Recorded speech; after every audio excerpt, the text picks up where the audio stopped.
What's up, everyone? Welcome again to another episode of the CKB podcast, brought to you by Eagle Claw Fishing and Trocar Hooks. Um, yeah, it's I just want to give a shout out to them once again, to Eagle Claw and Trocar, for sponsoring this podcast. Uh, we appreciate that they're local, for one. We appreciate they've been in business for over 100 years. We also appreciate that our big buddy, Eric Ali, fishes with us, and he's the marketing manager or Yeah, something over there at Eagle something. Claw. Man, Yeah, what a something. great sponsor to have. Thank you to them for everything they do for us, for CKB and this Yeah, podcast. We appreciate it. it's so awesome. And God, I'm such a dummy. I said it I think 2 weeks ago, and I keep forgetting to do it. And now I think the big fella's heading down to Florida for ICAST. So this isn't a good week, but maybe next week or the week after, I'll get down to the shop and pick up a prize pack so we can do some sort of giveaway. So yeah, I got to do that. But yeah, they're. I think he said he's heading down to ICAST tomorrow, maybe. I'm not sure. I forget exactly, but yeah, he's headed down there. Don't know if they've got anything new coming out or if he's just probably some special hook that'll hold an urchin. I'm sure it's all going to be urchin hooks. I was just going to say, he's going down there in his urchin suit, right? Yeah, exactly. Yep. Got all the little things sticking out. That's freaking hilarious. That's going to be the new TKU for the urchin or something. I don't know. Right. Nails, what's up, Nails? Nails is in the house. Yep. We got Loverboy in the house. What's up, Lovo? Yeah. AOY champion. Defending current AOY champion. Defending right AOY champion. Still in the hunt for this year, too, I think. I think he had a slow, if I remember, he had a slow start at Chatfield, but I think he's in pretty good shape. Yeah, I can't remember. He's always in good shape. Yeah, he's always up there, right? Yeah. So just so you all know, nothing but champions watch this podcast. That's exactly right. That's exactly right. NBC, nothing but champions. Yeah, exactly. And the agony of defeat, right? Like you got to add that in there. Yeah. Are you old enough to remember that commercial? The agony of defeat, the guy going down the slope and he was falling off and he wiped out. Yeah. I remember that. Yeah. Sure. Good Lord. I'm a child of the 70s. Absolutely. Let's see. Club business. Well, club business. I don't think we really have any club business, do we? This is a true fly by the seat of our pants episode because we kind of last minute yesterday hit up Ramey about, hey man, you want to come on real quick and talk about this Trinidad tournament? And I've been busy at work, so I haven't done any notes for this week. So, but club business, we're in the not off season. We're in an off month, so we got nothing coming up until August is Norton. So yeah, just get signed up for Norton. That's really club business. Yeah, I don't know. What about you? You been out? Did you get out fishing this past weekend? I did not. I haven't been fishing in a while. I don't know. It's so hot. I do have to get out there. I got the itch. I rigged up my stuff last night because I had today off, and I was like, I'm going to get out, and I just stayed up too late. I looked at the alarm this morning, and it was like 4:30, and I'm like, I don't feel like getting up. I was going to go hit our little favorite ponds over there. Yeah, that's where I was this past weekend. Yep. I'm going to go hit them pretty soon because the frog is alive over there. I can tell you that now. I had several. You might have seen the reel I posted earlier in the week. Yeah, I had several blowups on the frog.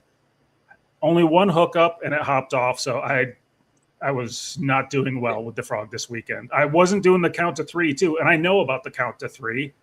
Right. As soon as I see that blow up, I'm like, oh my god, and I forget about the count to three. And there's so much to fishing a frog. There's so little nuances, and like you just said, the hookup ratio. Throwing a frog in a tournament, you better be on a hell of a pattern because you need at least 20 blow-ups so you can get 5 good ones hooked through the scum and into the boat. Right? I mean that killed me at Elwood last year, which Elwood bites were hard enough to come by. And I found a frog bite and had several misses on the frog. And it's like in a tournament like that where, you know, half the field is skunking, you can't miss frogfish. You just no. And you know, and here's a little trick. I'm no frog expert by any means, but I've done enough of it. You know, we're getting to the point now where that vegetative grass is growing up and it's getting thick, like you could almost walk on it, right? Yeah. But as you come towards the deeper water, that thick vegetation kind of peters out, and you start getting little circles of bare spots in the grass as you start coming out. So if you make that long cast and you just hit that shoreline and you jump it off of the shoreline like a frog would, and you on that thick stuff that you could walk on, you don't want to sit on that stuff very long because the fish really doesn't have a way to get through that and grab your bait. So my technique is I work it through that heavy stuff first over the top of it, and I make a commotion that gets their attention. And then when I get to that opening, and when I start to get to the opening where it's starting to thin out, now I'll start working that thing in little spots back and forth. That's usually when the blow up happens. I try to keep them out of that heavy stuff because, man, all it does is send your frog 10 feet in the air, come back down, and you got nothing. Yeah. And I still set the hook on it without counting the 3. Yep. Organic's in the house. What's up, Organic? Well, man. Yeah, it's funny, actually. I was actually, since we're waiting for our guest, we'll talk a little frog fishing because I was talking to Collins about this not too long ago because he was saying he really needs to work on a frog. He rarely throws a frog.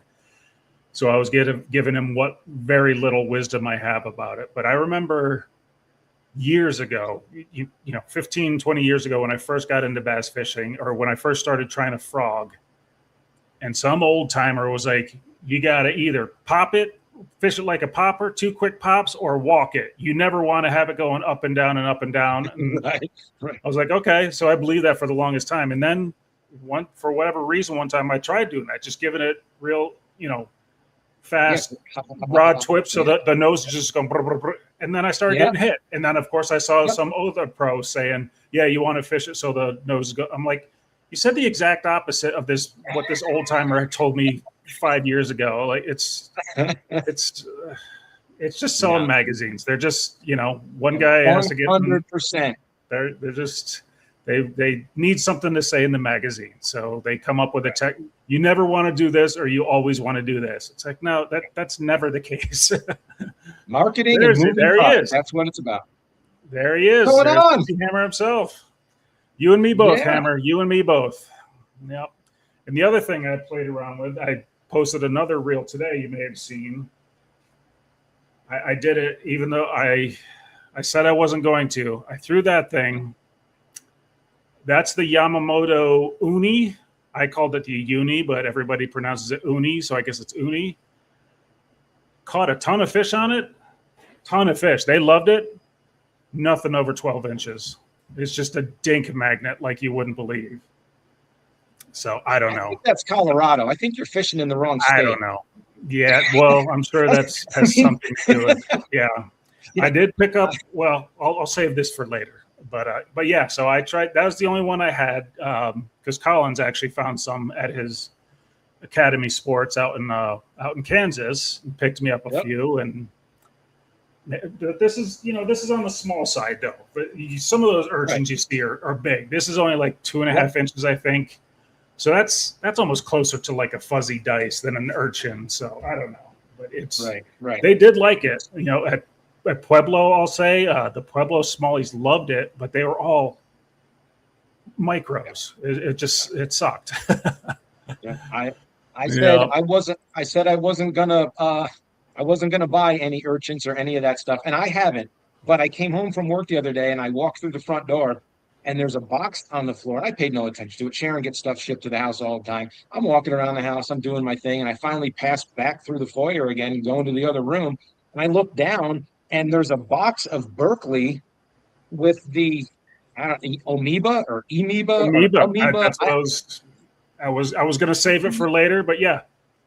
And there's like 9 of them in the box. And I thought you forbade her. Last time you said you forbade her from buying those.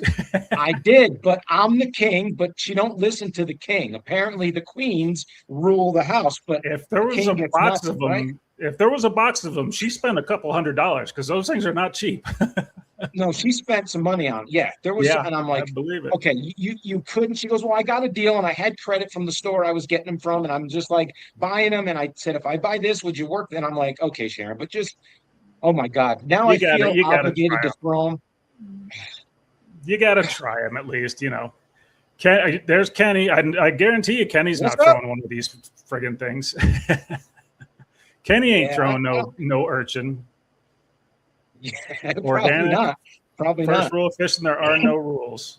All right. Well, That's our main guest isn't in here, 100%. but our other, well, I shouldn't say main guest because this guy is pretty friggin' important too. So while we're waiting for Ramey, let's go ahead and do this.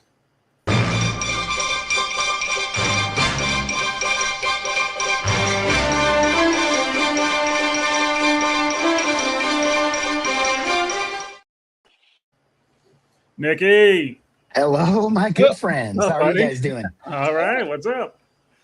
What are y'all talking about?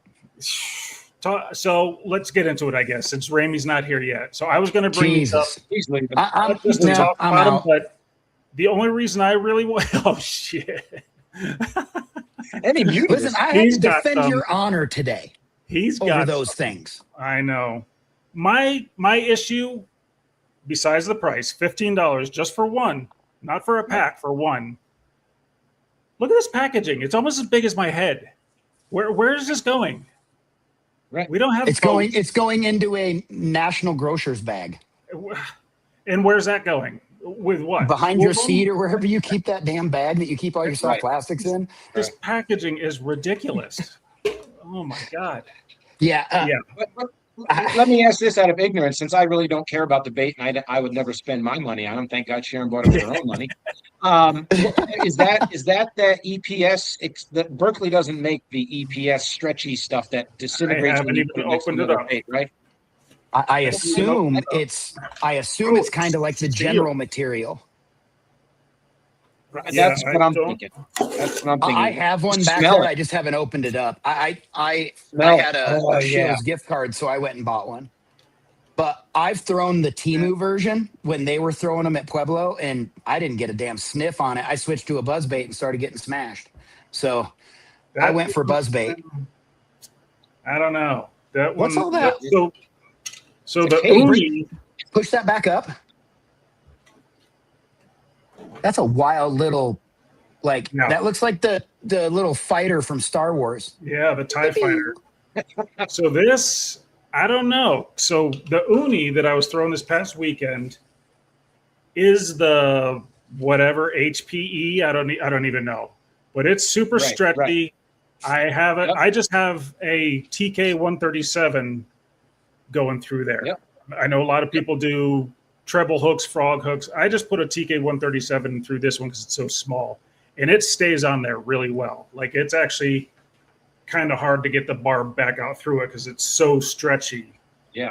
Yeah. Hey, that's what happens when you got a big barb. Exactly. But still, it's also the material. The material, like it was hard to get the barb through and get it back out. This one, No, you're going to lose that in a second. Oh, I was doesn't going for feel- Eric's like viral trend post with him Yeah. and Leslie on top of that like Oh yeah, antenna Yep. tower So, with the flag, big barbs and something, big or barbs, bring bass to Save the boat, Lives I or think, something. Yeah. like that. shout out to Eric Ali Heck yeah. and Eagle Claw. So I don't know how well that's going to stay on my hook, and I'm going to be really pissed if I lose it on my first fish, or if it just flies off. I saw Greg Blanchard fished one, and he lost one pretty quickly. So Yep. I don't know. Yeah. How would you like to lose that to a 9-inch or a 7-inch or a 6-inch small? Yeah, at horse tooth, exactly. and you hook and he hooks it, he goes fling, and then it flies off. You're like, Yeah, great. yeah. I'll lose it to Oh, a I 20 don't inch. No problem. Yep. Hammer talking crap. Organic's right. Yeah, it is a peanut butter jar. It honestly is bigger than a peanut butter jar. That's So hilarious. Yeah, I mean, here's a Yeti cup for size comparison. I think yours is still bigger, Flanagan, but I'm It used is. to that. it is. Well, obviously. Yeah. So I don't know, man. I only have 3 of them. but the 3 that I have won't fit in my black pack as it's configured now. So they're going to have to like go in the front hatch, I guess. I don't know where the hell else to put them. Yeah, see? I mean, I could go get one. I got one too. But She brought one up. I oh my God. Yeah. I have no confidence. Here's where my real confidence is. Any guesses? Yep. Senko, baby. Exactly. Well, Yeah. that's if you watch my reel from today. I did. I had to defend your honor. That, and then as soon as I threw a Senko, 18-incher. It's like, okay, see, that's more like it. Yeah. Oh, look at Hammer. Take 15-year jackhammers out to make room. Yeah, okay, fair point. That's a fair point. For one bait. Yeah. But we could play a game of how many jackhammers could you fit inside of a uni jar.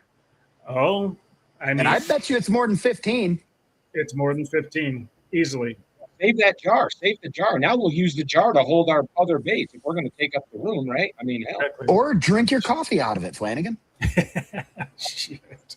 It doesn't have the power bait smell that I love so much that we all know. No, but I'm and saying love. they have Strike King has the coffee flavored scents. No, You I know, might just be but- good to go. It's dual purpose now. Store all your unis and drink from it. Good to go. Yeah. No problem.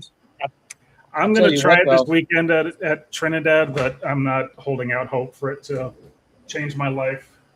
I mean, I'll lie to you and tell you I won't have one, but I'll probably have one. I know you'll have one. Just in case. Yeah. Flanagan just said, he's like, it doesn't have that Berkeley power bait smell. I'll tell you what, if Berkeley came up with a power bait deodorant, I think it would sell. Yeah. Ugh. The old school power, the Chigger Craws.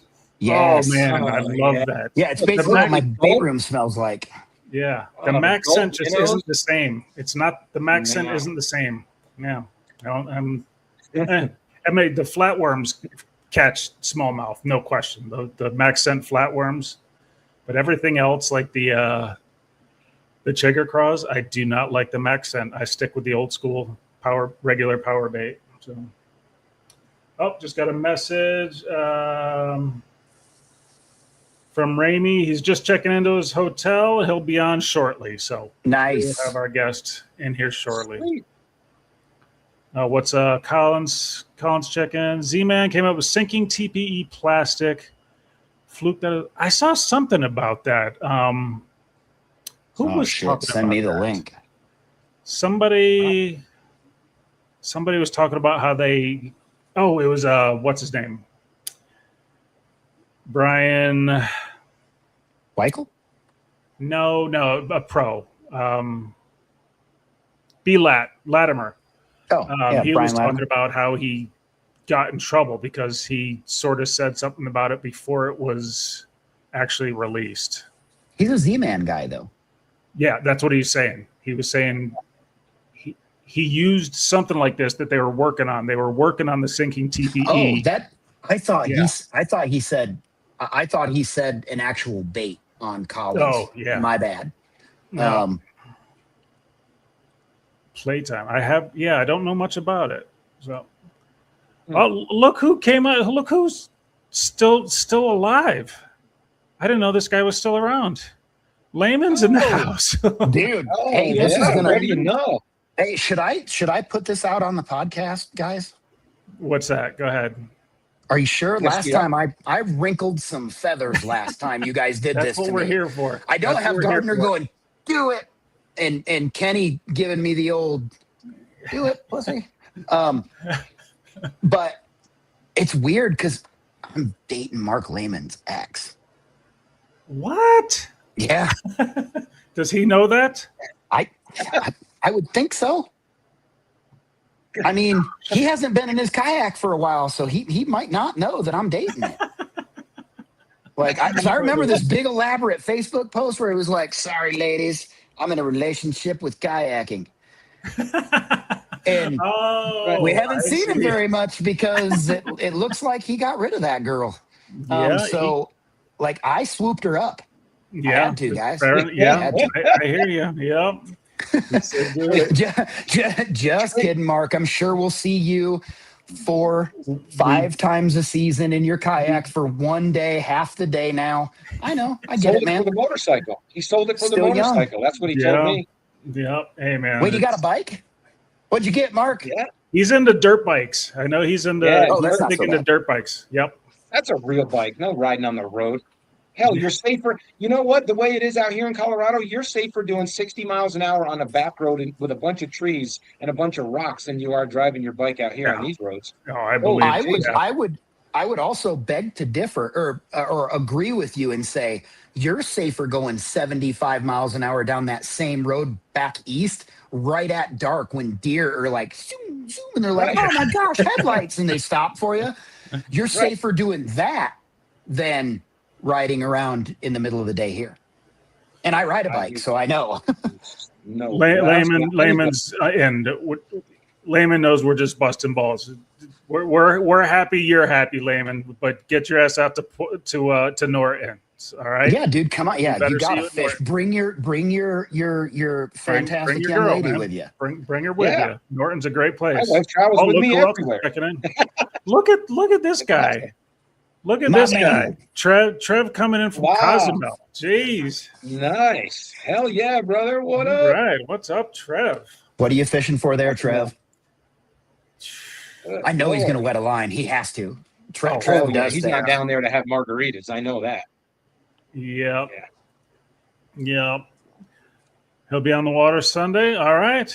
Yep. Right on. I've been waiting a long time to tell that joke too, Mark, because I haven't seen you in a while. So I thought you were serious for a sec. I was like, "You're." Oh no. Like, what the? It's not my life. Colin's got a good point. Anything safer than the road to Turkey Creek? Yeah, it was actually worse when we were there. 2 weeks ago? The road was worse getting that back one to section. DOW. Oh my What does God. it do? I don't go back there. What is it? It's it just the the washboard, but they're like There even was just like a creeping, you 200-yard feel section where, like, I normally go over them fast. I'm like, whatever, dude, it's going to be what it's going to be. I tried, and I had to fucking slow that thing down. Oh, Yeah, my bad for the language. But it was, the whole trailer was bouncing. Like, I could just see my kayak in the window and out of the window, in the window, out of the, and I was like, I got to slow down, man. I'm going to screw something up. It was stupid. I put 30,000 miles on my suspension in that 200-yard stretch. Yeah. So Trev, it was bad. Sweet drinks and Latina. Oh, Latinas, really? Oh, I thought it said Latin fellas. Sweet drinks and Latin fellas. Well, okay. Latinas. Fellas, all right. I know why Trev said that. Latina fellas. Yeah. Shout out to Trev. Cheers, dude. Wait, Hell yeah, buddy. Sweet drinks and Latina fellas. Didn't the guy from Brokeback Mountain It's just go to a monster, Mexico? though, so we're good. Oh, shit. So anyway, you reminded me, though. I was going to talk about this closer to the date. Yeah, Collins loves himself a Latin fellow for sure. But we got an email from Pueblo Parks, whoever, CPW or Pueblo.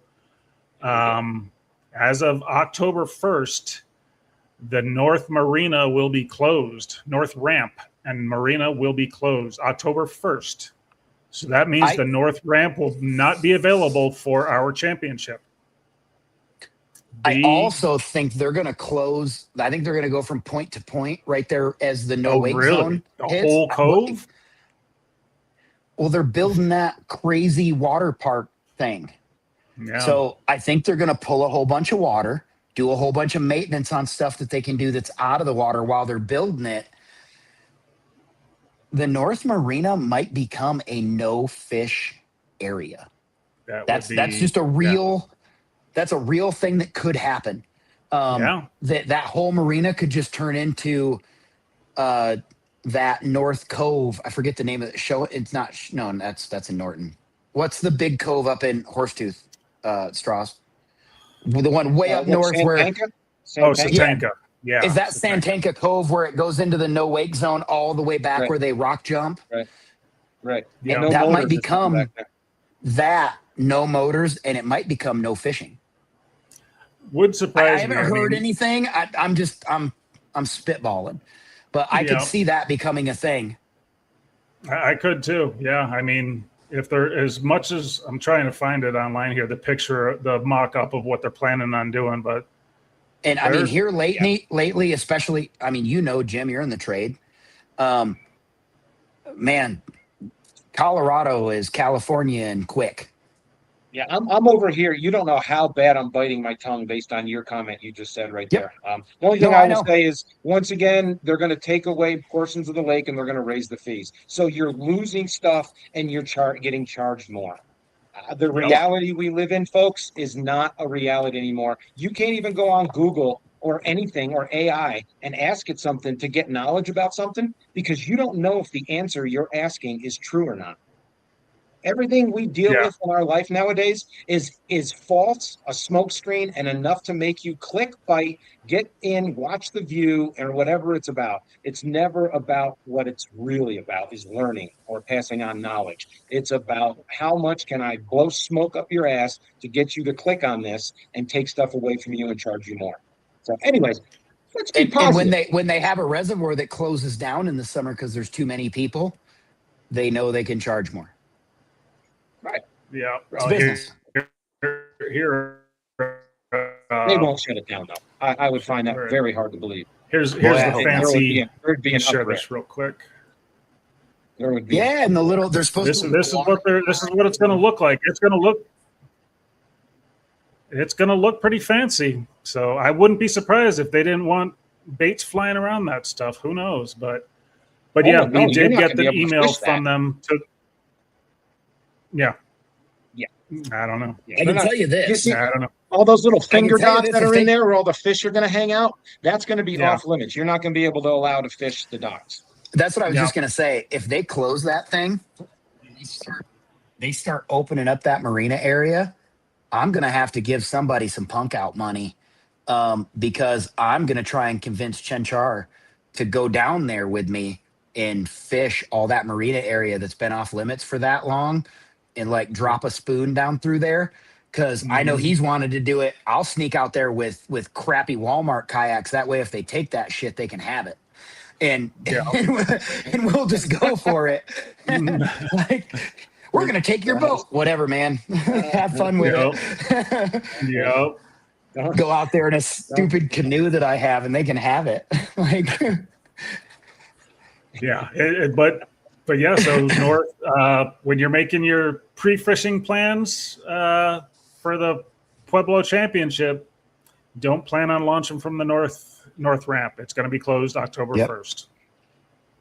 Cool. So yeah, what are you going to do? But I didn't even think about that. I really think they'll close off the whole cove. That'd be crazy. They couldn't do that, right? They want to, trust me, and they would if they had that power, they would close it off. Because then if they do it to the North Shore Marina, guess what? The South Shore Marina is going, how come they got privilege? Then they lose that. There is no way they might do what he just said, and they might put not just no wake, no, but how do you get no motors in an area where there's a marina? Come on, like they're not going to take it away. There's no way they would take it away. People would go absolutely nuts. Yeah. There'd be an uproar. Yeah. So are all those boats that are in the marina going to stay there during construction? Like, I don't even know. I don't even understand how that works, but whatever. They're going to have to empty that whole place because they're going to have to go down there and put infrastructure down there. They're going to have to put underwater lines. They're going to have to seal all that. They're going to have to do it just like a regular building, underwater structures, cement pillars, cables. And then once all that's in place, then they can tap into a building and create a floating structure. So there's going to be a process. They're going to stir up a lot. I'll tell you what, probably going to stir up a hell of a mud line going out to that main lake. You might be able to fish a decent mud line right there where they're going to cut it off. And those fish are going to get freaked the hell out when they start going down there with those divers and they're welding and they're torching and they're doing everything under the water. Those fish are going to push out of there and they're going to go somewheres. Well, and a lot of this came to head because of all the electrical issues they have out there on that marina. That marina sold, by the way. I don't know if you guys knew that. But it was for sale for like $24 million or something crazy. We'll make that back in a weekend. Yeah. Well, I don't know about a weekend, but a buddy of mine at work was like, I'm thinking about going after it and just doing a big business loan and going for it. Obviously he didn't, but yeah, they were doing proposed plans for shutting off fishing areas all the way to the garage. Oh, yeah. Jeez. Well. So But I get that was last year. engineering. So we going back to Pueblo in 27 then? Hey, I don't know. It's up to you. You're the TD. I think Pueblo should always be on our list. It's a home lake. It's got all three species. People are very familiar with it. We're comfortable. It's a great fishery. It's in our home state. I get it. I get it. And in my opinion, it's the best fishery in Colorado. While it's maybe not always the best bass fishing fishery in Colorado,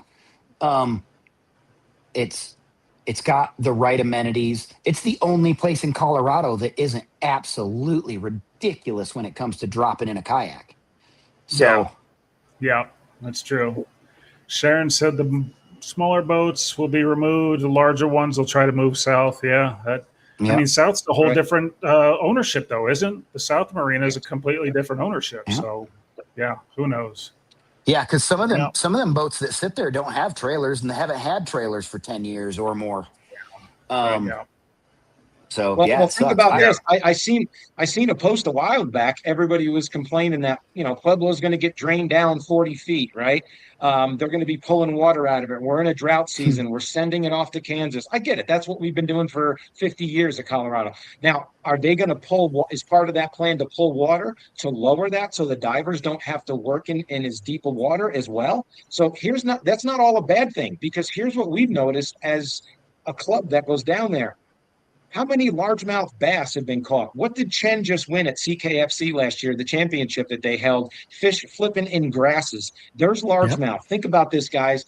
If this water recedes and it pulls down, and then we've got a season where it doesn't get back up and all those grasses start growing in, and then the water fills in, now you're talking more habitat for largemouth, smallmouth, spots. This could get even better. It could breed bigger fish. So not everything bad is going to come out of it. There's going to be some good that will turn out of it. We're just going to have some growing pains in the meantime. Well, and also, if you think about it, how low are we roughly now in Pueblo? From where we were. I don't even know, but it's my guess would be about 20 from where we were this time last year. Remember when they flooded it, when they were doing all the stuff down on the from then, yeah, from that for sure. I'm trying to think of how it was in our October championship. And in October, we were probably 10 feet down from that. And we're probably an additional 10 to 15 down from maybe October, maybe, right? Cool. Yeah. We've lost. Let's say we've only lost 15 feet total. When you go outside of the marina and you're trolling out and you see all them bluffs, how deep is it? Yeah, 60 feet. It's 55 to 60 feet down through there. Yeah, they're pulling 40. That pulls the ramp out of the water. Yeah, most likely. I think it's exactly what you said, Strauss. That's why they pull it out so early. They just blame the drought. They got lucky, and there was a drought. There was a bad winter, bad snowfall winter, and they went, oh, it's going to fall 40 to 50 to 60 feet, guys.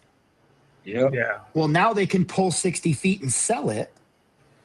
The state makes all the money. The new owner builds their little thing on a lowered water thing that keeps their rates down. Yep. Who cares what it does to the fish? Who cares what it does to the fish? We're going to put 20,000 8-inch trout in there, and the fish will be back, because that's all people think about in Colorado with a fish is stupid rainbow trout. Yeah. And I don't mean to be disrespectful to rainbow trout, but we spend so much money on rainbow trout that don't reproduce. What are we doing? Yeah. So we're going to have 60 of us. We're going to have 60 of us in October sitting out in front of that no buoy line right there, because all those fish are going to pull out to that main lake, that first point that you were just talking about. We're all going to be sitting out there. There's going to be 5,000 spots and largemouth and stuff just sitting out there. And I'll be walking around on. I'll be walking around on. Yeah, I'll be walking around on dry land in Turkey Creek. Where the hell's the water? Dragging my kayak all the way out to the entrance of Turkey Creek. Okay. And there's going to be a couple smart people out there going, Mark. Yeah, exactly. Mark. Just finding the lake. Yep. MRTs. What's MRTs? What am I missing there? MRTs. My real MRTs. Mr. T. He forgot the Mr. space. T's. Yeah. He Translate for me, Mr. T Arledge. is at the bottom of Pueblo with Jimmy Hall. But now you have to say it in the voice of Mr. T, Arledge. Yeah. Collins is missing Colorado already. Yeah. Yeah. Surrounded by water out there. He's got lakes draining more water than we have just to get to Just a to not manageable overflow. level. Yeah. And Colorado sells our water to Kansas, and they got more water than we have. I can't figure this out, man. Don't get me going. Magnificent rainbow trout. Okay, that makes sense. Yeah, there you go. That makes There sense. you go. MRTs. Well, I would call it charismatic megafauna, but it's not. It's, like when people talk about bears and stuff, and they're like, "Oh, how could you kill a sweet little bear?" But meanwhile, in Colorado, you throw a 40-inch pike up on the shore at Spinney, and everybody will cheer you and tell you how great of a person you are. Yeah, I don't know. Right. Yeah. What amazes me is I've seen over the years, you'll see those trucks come in and they get that big 8-inch tube and they just dump a bunch of stocker trout in Boyd, and they do it in Carter, right? I know for a fact after they do that, 3 days later, 4 days later, the swim bait bite is phenomenal. Like it was ridiculous. Big fish are getting fat on trout. I think the smell from that tube and whatever's in there, and just the release of all the fish, it stirs it up. Eventually, the signal and the word gets out, and all the large fish. We had a tournament in our bass boats at Carter one year, right after they stocked it. It was a week later. I think the winner was Chris Jones or something. He was throwing a giant swim bait like 20 yards right off of the ramp, and he pulled in like 16 pounds for 4 fish and won the whole damn just right there. And he said he could have pulled in 25. He just couldn't. He had followers. He just couldn't get them to commit. But somehow those fish know when that lake gets stocked with all those trout. Yeah, I've heard Quincy has the same thing. I've heard when Quincy stocks their trout sometime in April or May that you can get on a big. I haven't experienced it myself yet, but I haven't been to Quincy in a while. I wonder if it's all choked out already. I've been meaning to go back there and check it out, but probably it's been hot, lots of sun. That algae's probably blooming. Yeah. It's probably got snot grass everywhere. Yep, probably. Well, I don't see Mr. Ramey yet. He said he would try. He's like I said, he's at a work conference down in ABQ. So he said he'd try. He'd only have like 10 or 15 minutes, but hopefully we'll get him in here. We'll see. We'll give him a little more time.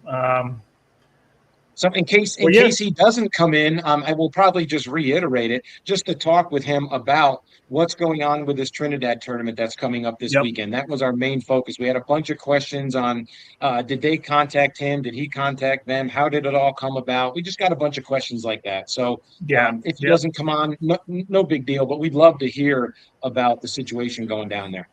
And right now, it looks like there's 22 signed up. Yeah, that's the other question I had, because I know there's a waiting list. So it's like, how soon do they open up the waiting list? Well, I got called by Audra, who is she works for City of Trinidad. Yeah. She's a great lady. She called me and was like, "Hey, Nick, I was looking at the leftovers list, and it looks like," and I was like, "What do you mean?" She's like, "Well, you're an alternate, right?" And I was like, "No, you told me I was good to go a week ago." She was like, on the list. She was like, I might. I was like, I'm already signed up on Tourney X. You already sent me the password. She was like, okay, maybe I'll call you tomorrow. So I think there's going to be some growing pains here, but for somebody who's never signed up a tournament in this fashion, it can be a little different. So I think it's awesome that they're doing it, though.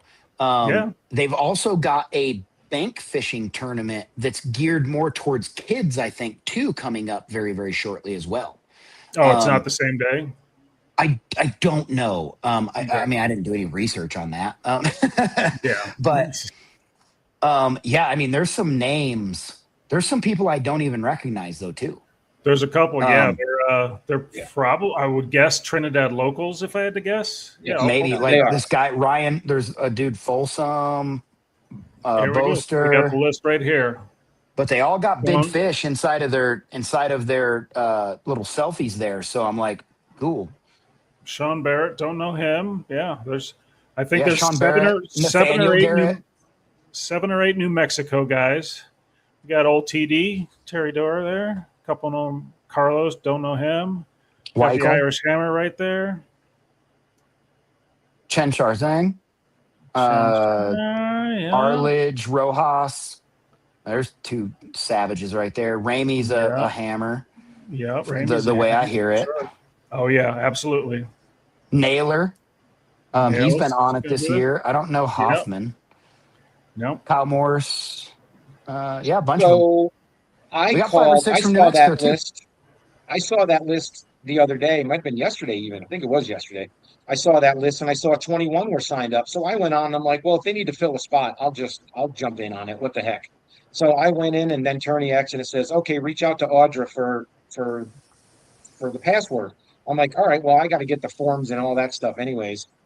So I called Audra and said, hey, how do I get in on this tournament? She's like, well, we're full. I'm like, how are you full if there's only 21 signed up?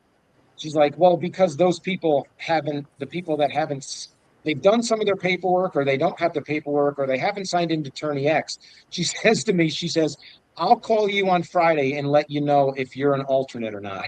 And I'm like, ma'am, you can't call me on Friday because Friday I'd like to be down there pre-fishing. I have to get lodging set up. I have to get stuff together. You just can't call somebody on a Friday. So Nick, I think, just said it about the growing pains.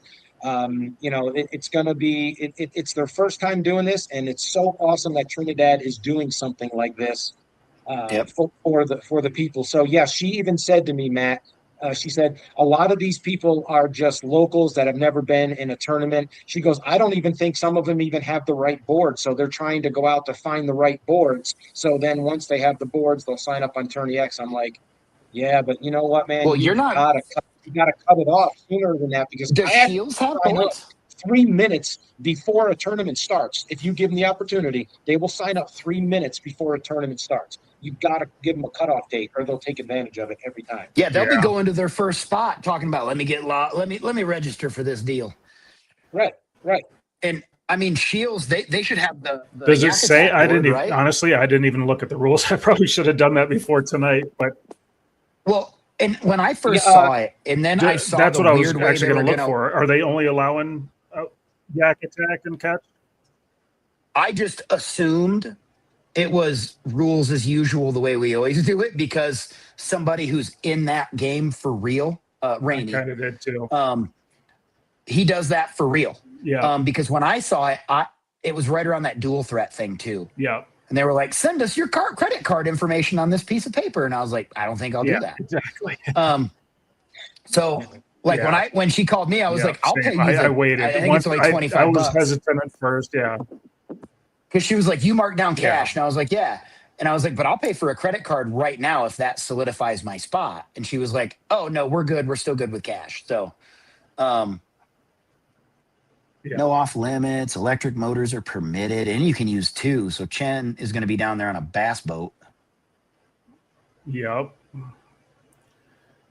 Is non-competitive, strictly prohibit. Oh, we can't talk, Nikki. We can't share information. Yeah, not even on the water. Can't tell you when that amoeba bite turns on. Oh, it's always on from what I hear. Yeah. The internet says it's always on and it needs to be banned like the A-rig. Yeah. Safety, but I'm not signed up. I'm not in the tournament. I can talk and give everybody information all they want, right? On a public quasi website. Oh, they're doing float tubes. They're doing old school CKSC stuff. Oh, geez. Okay. Stand-up paddle boards, float tubes. Yeah. Okay. I've actually had a lot of people ask me when we're in tournaments if we would allow stand-up paddle. There's like a lot of people that fish off of stand-up paddle boards. We actually do. Look at our rules. We're allowed to use. We allow SUPs, catamarans, and something else. So if you do have a vessel that's weird, check with Matt or myself, and we will reference the rules, and we'll check with our insurance, because that's what it comes down to, is insurance. You can Yeah. fish with us. I do believe in our rules if you have an SUP. You just have to make So- sure you have a whistle, a light, and follow all the rest of the rules. So Yeah. same fishing methods, no trolling. Same as ours, yeah. One bait. Can't leave your Gotta kayak stay and in land a queue. fish. Unless posted that way, yeah. Okay. Change the water rate. Okay, yeah, that's all pretty standard. Can launch at more than one. Scoring, there it is. That's all pretty standard. CPR, unique identifier, 5. One black bass consisting of the highline, 1/4 inch. Measuring devices. There you go, section. No what did I say, cracked 13? I don't have my mouths glasses. Catch board. or the Yak Attack board. That's it. Okay. So I'll bring my Yak Attack board and my extra catch board just in case there's some guy with a hog trough. Yeah. And I'll throw it at him and at least his fish will count. I have a 32-inch catch board I could probably bring. Yeah, that my other one is a 32. So Yeah. Yeah, I'm not seeing it. Okay, they used our same picture. it's all the They same. Yeah. used our logo, yeah. Yeah. No, that's just the Bassmaster. He is the New Mexico Bassmaster TD. Yeah. So that's the one from Bassmaster. Right. Which that identifier tag really needs to get out of that picture, because according to our that's rules, not it shows allowed. that's allowed. Yeah, that's not allowed. Don't. Yeah, you don't can't do that, put folks. you can't put your identifier on the fish. What's this about a $50 cash deposit to protest? Have you ever heard of that? I don't know what I have that is. not. All I protests have must not. be submitted in writing to officials along with a $50 cash deposit during event hours or within 2 hours.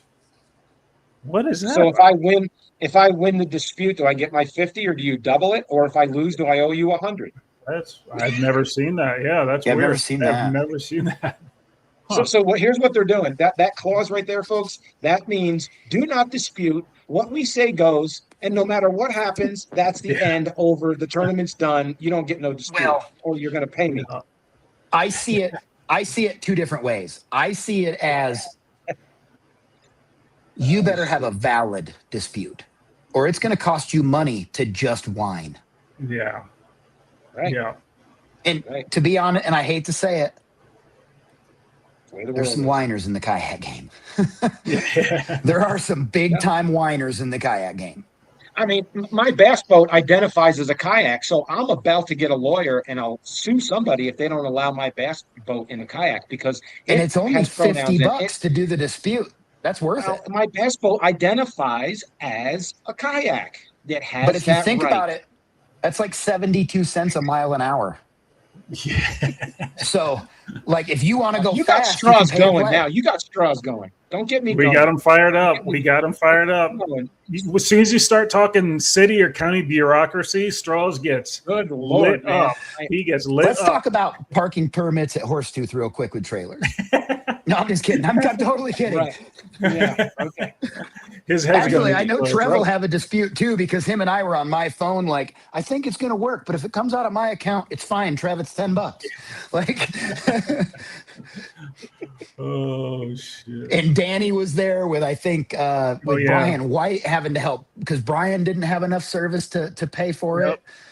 it. And it wasn't that anybody was broke. They didn't have enough cell phone coverage to make it work. Yeah, those kiosks that have been broken for 4 years now. Well, it's the app. You have to, do the QR code now. So the kiosk isn't even there. Well, they're Nightmare. still there. They just don't. Yeah. It's I don't know. I Oh, don't the one that I was used to going to, it just wasn't there. I was like, what do I do? And I didn't know about the QR codes and all that. I hadn't been to Horsetooth in a while. And while you got me going, I'm anti-technology. When I retire, I am going to dump a cell phone. I'm telling you right now, I have no use for a cell phone. It's for my business, right? I don't care about Facebook. I don't care about social media. Kiss my butt, right? What if you don't have a cell phone and I go up to Horsetooth?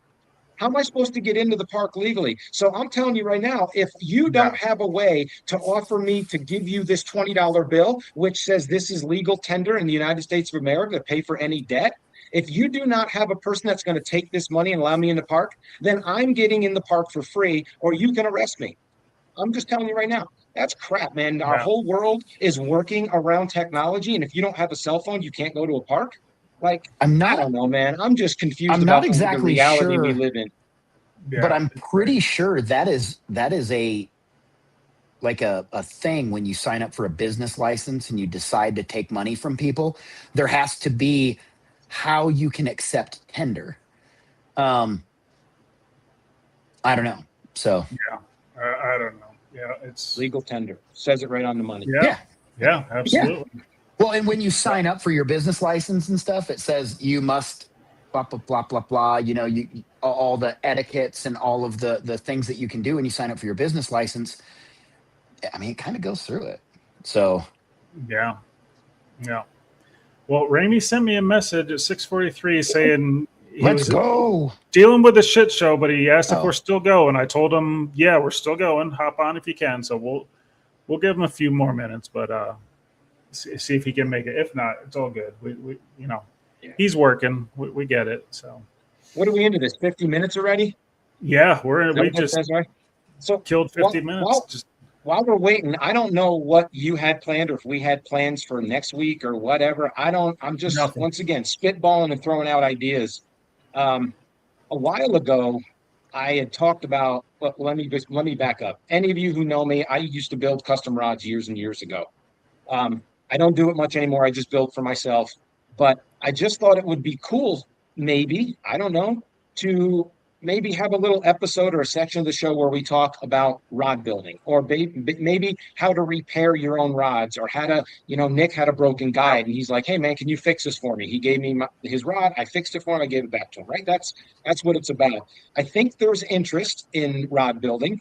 I Yep. know I agreed. put up a post a while ago about doing some sort of a seminar at Shields, and it just never happened, but there was a lot of interest. Yep. Um, so I don't know if it's something you guys would be interested in. Obviously, I just got a little something here what we can look at. Here's the types of threads that you need for rod building. There's a fair amount of equipment that goes into it. You need your epoxies, your part A and your part B for rod building that goes over it. You need to mix that very precisely. And of course, you have the different components of rod building. You have the reel seat, which holds your reel. Then you Mm-hmm. have the rear grip that goes inside that, right?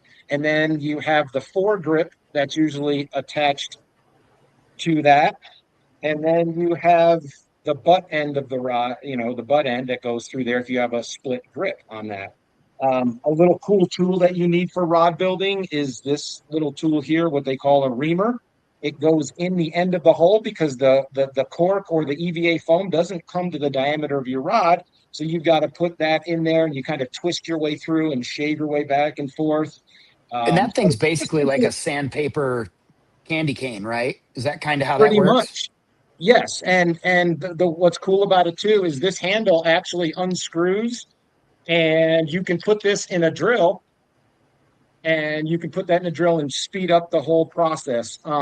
Rod building is really, really cool. If you're going to be dumping $125 to $150 on a rod, which is very easily nowadays, I would definitely suggest getting into rod building and looking into it because you can build a way, way better rod than you can buy off the store. And what I mean by that is you can place your guides in strategic areas when you are building that rod. You can put as many, like my 7-foot rods have 12 to 14 guides on my flipping sticks and pitching rods. The more guides you have, the more accurate you're going to be with your cast because the line doesn't slap. There's so much. The guides you use, certain guides are silicone carbide, some are diamond polished, some are just made of ceramic, right? So different And if quality of you your chip a guides. ceramic one, you will cast an A rig a It'll cut a braid. mile.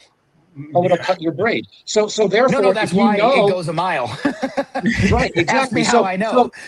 If you know you're building a frog rod, or you're going to be throwing braid on this particular setup, you can, when you build that rod, you can go get the silicone carbide guides, which are heat tempered, diamond polished. I mean, I've had them on there for 10, 12 years on some of my rods that I built, and I throw braid on them and they don't go. So I don't know if it's something anybody'd be interested in, but maybe it could fill an episode. Yeah, I don't know. absolutely. I You think know, it's I great. think so. I think Yeah. you even like so like you said, $150 you can spend on a rod. You don't get much rod for $150 anymore. It's unfortunate.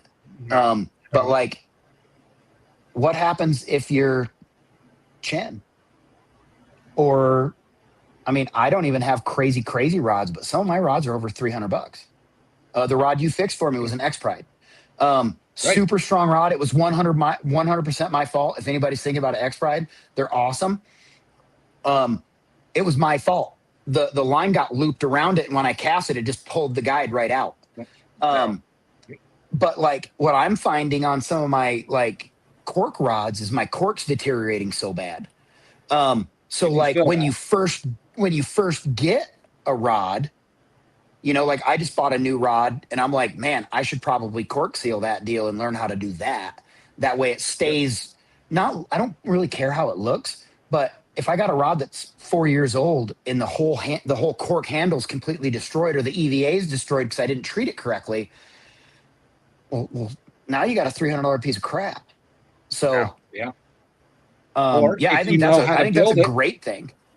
Right. I mean, And if you learning how don't, to you got to build a call rod. Jimmy Straws and you got to give him however much he charges you to put a whole new reel seat and grips on. Yeah, yeah. And here's the hard part about that is you build a rod from the butt section, the lower section, forward. So if you have a handle that is deteriorating, technically the only way to get that handle on there is you have to slide the handle from the tip of the rod down to that taper. So all the guides have to come off. Yeah. Now there are tricks as a rod builder we can do. We can tape up a blank, we can remove the butt section, and we can fill it from the back, and we can use tapes and epoxies to refill it. So there are little tricks, but just basically I know for a fact I can build a way better rod than any store can because they manufacture them, they mass produce them. A blank is really a blank. The scrim, the modules inside of it, how the processes of it, how they roll it, it's all pretty much the same. The rods that are right behind me right here, I built all of those. I literally, guys, I'm not even kidding around. I, I stopped counting at 47 fishing rods. I've got 47 custom fishing rods. What the freak am I going to do with, like, you know how you get an addiction to doing something like fishing? I got addicted to rod building, and for like Yeah. 4 years, I did nothing Yeah. but build rods. I've got rods that I haven't even used yet. Like they're just I'm sitting out there. I'm honestly trying not to get into it. Yeah, No, same. no I joke. looked in. Yeah, I looked into it this past off season. I was like, man, if I get started with that, it's going to be trouble. Yeah, I talked about it with Hammer or yeah, with Colin. It's so fun. Um, It's he so was like, fun. "Oh, pour in jigs and stuff," and I was like, "Nope, I'm not doing it, dude. I did all that with guns. I've got, dude, I got into building ARs, and building ARs is like Legos for big kids. Like, yeah, and I could see Right. rod building being that same thing for me because Oh I my like God. high end. It's I so learned fun. long ago, if you buy the best you can afford, um, you will never go, well, if I had, I would have. Right. Right. yeah, So when people are like, you got live scope, but you barely ever use it. Why'd you even spend the money? Well, what happened if it was awesome? And that's what the determiner was. Right. I try to remove any excuse that I have of why Jim beat me. Jim beat me because he's got 40, he lost count at 47 custom rods. That's the only reason he beat me. No, yeah, he's Right. been doing this for 40 years. That's why he beat you. Because he'll beat you no, with an ugly stick if you give him a goddamn chance. Right. Oh, and he might not catch a fish with all of his $1 billion rods. Right. Welcome to fishing. Absolutely. Right. 100%. 100%. But I Yeah. don't want to go, well, I didn't have this rod and that's why I got beat. Too many people chain, like you have to have a certain amount of stuff to compete. Once you have that stuff, it comes down to you. Gear, Yeah. you're not going to outgear that thing. So I'm really trying not to get into rods because I got into building jigs and stuff because I was like, oh, I have all the lead stuff from doing gun stuff. So yeah, Right. anybody needs 308, anybody needs 9 mil, 7 millimeter, shotgun drip, slugs. You need anything that gets sent out of a barrel at a high range of speed? Give me a call. I probably got it. Nick's your man. And I got a lot of it because as you guys have seen in the last 5 years, if you saw my fishing room, you'd be like, you've only been doing this for 5 or 6 years. Yeah, it's ridiculous. Yeah, I'm an idiot, and it's not that I'm rich. It's not that I make poor decisions. That's really all it is. So, but you can get in over your head. I don't have kids and wives and all that crap. So I spend all the money that I would spend on that on my hobby. Yeah. So, but it's amazing when you learn. Free. You got to spend a lot of money to get a free one of these damn things. Yeah, and it's amazing what you learn about rods. Like you're like, oh, I know what a medium heavy is, and I know what this, and I kind of get it. But when you start building on it and you start seeing it, because when we place the guides on the rod, I set that actually in a jig, and we do what we call a stress test. So basically, the real seat is on the blank, and it's all glued in place. And then the blank literally just comes off the front, and there's no guides on it, except for when you get to the very tip, right? When you get to the tip, I put the tip on. But then I'll put a reel on here, and I tape on all the guides where I think they go. And then I pass the line through, and then you can stress the blank, and you make it arch. And now I can slide the guides back and forth until they're separated so that line never touches the blank, because that's what you want. Especially on a casting rod, because the line is on the top side of the arch versus a spinning rod. The guides are on the bottom. So you don't need as many guides on a spinning rod as you do on a bait caster. You just learn so much. And not to mention, how many times have you broken a favorite rod and you're like, man, that was my favorite rod and I lost a guide? Well, if you ever got into rod building, you had it, you can always repair your own stuff. So it's cool. It's a fun little hobby. Leave a comment if anybody's interested in anything of that. I can take you guys through a walk. We'll go on my cell phone next week, and we can do a walkthrough of my rod building station, which is literally right out there in my loft of my house, if you guys are interested at all. So leave a comment. Yeah. Let us know. It's something we can do to fill an episode. Or if you're really interested, I'd be glad to set up someplace at Bass Pro Shops or Shields or someplace central. We all get together, go have lunch, and then swing into Bass Pro Shops, go in the back room and talk rod building, show you how to do some wraps, how to do basic repairs, remove guides, safely without cutting into your blank, all that stuff. Yeah, that'd be awesome. I think that'd be cool for sure. That's the reason when I broke that, I walked it to you that same day. It was like, hey, how big of a problem is this, man? Am I good? Oh, shit, where's the guide? These got Fuji's on it. And I'm like, it's right here. And he was like, oh, you got it? Oh, it's in perfect shape. We'll just put it back on there. I'll repair a couple other ones if I see them bad. I'll do this. Are you cool with it? And I'm like, you do you. Like, you do whatever you want. And, I mean, I used it the very next time I got it back, and I slammed a buttload of fish on it when I got it back. So nice. Yeah, and Kenny builds a lot of them, too. Yep. 4x8 whiteboard. Yep. It tells you as you. Is that the whiteboard? You hit that parabolic and then you can see exactly where they are. Is that what you're going for on that? Yep. I used to do a little bit of, like I said, I get fantastical. I used to build trad bows, just for fun. And it's the same thing. You got to get that tiller perfect by removing material. Anyway, but. Yeah. I don't need to learn how to build rods. I'm going to watch the episode. Now I'm going to build a goddamn rod, but I don't need to. I don't. Yeah. I'm going to be on mud hole. Like, I need an MHX and I need this. And see, I've already looked into it. Yep. Mud hole is one of your but I think it's a great episode.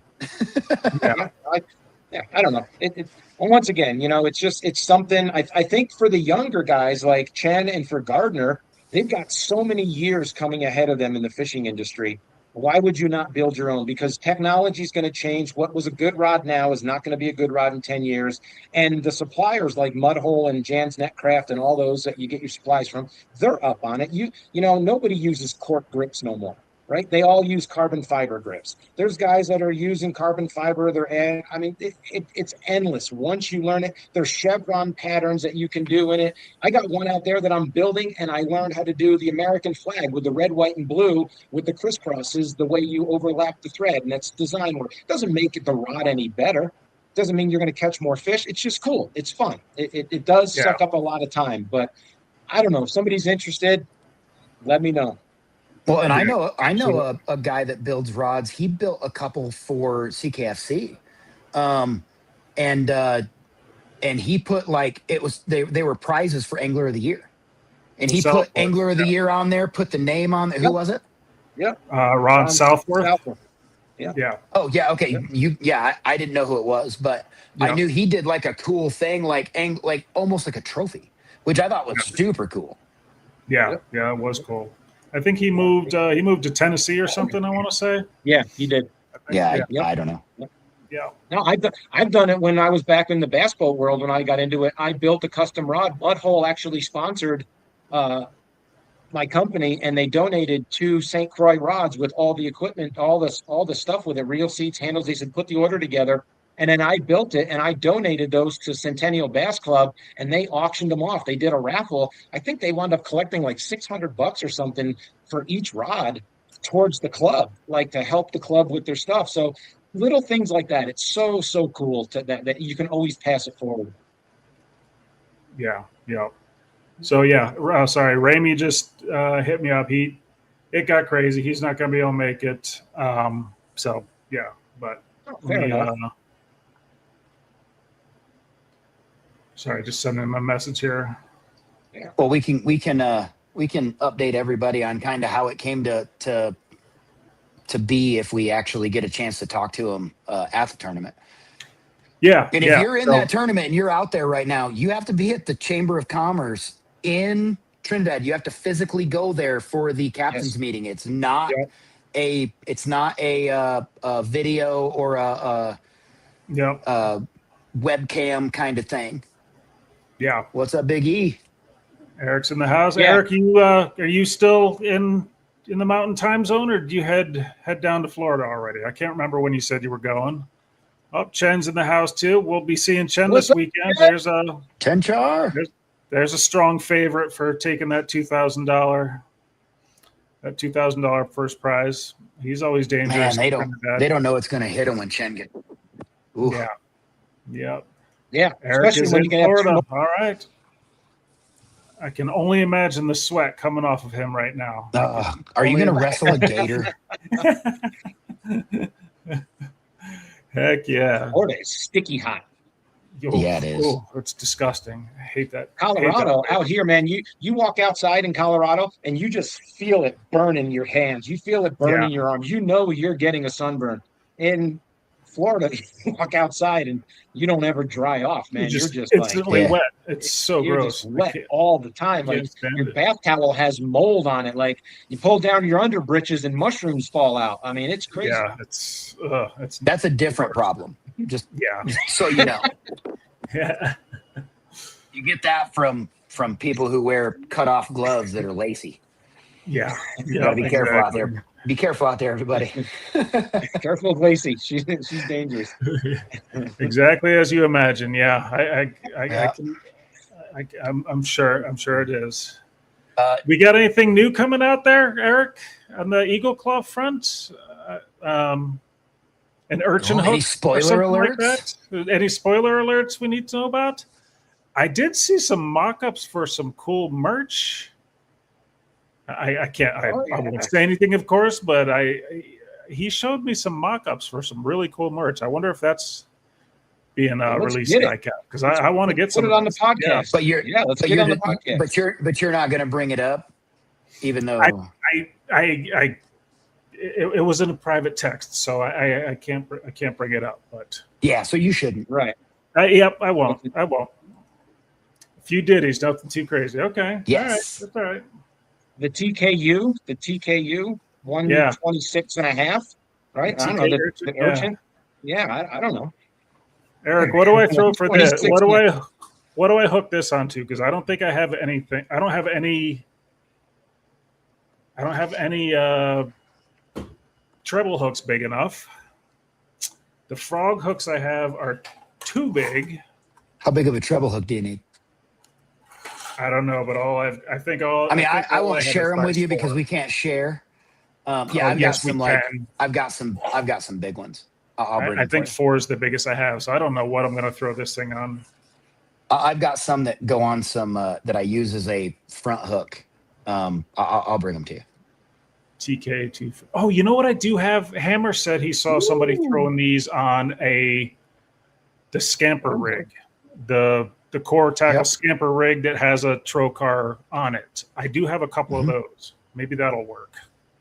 Yeah. Big thing with those is they're so big when the hook comes in, like the hook basically, if the bait slides down, you block the hook is the problem. Yeah.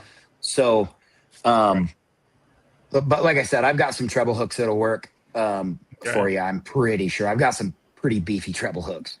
Yeah. Okay. I'm going to need that because I don't know what I'm going to throw this on. You know he's up at 7:00 in the morning getting everything nice and swampy.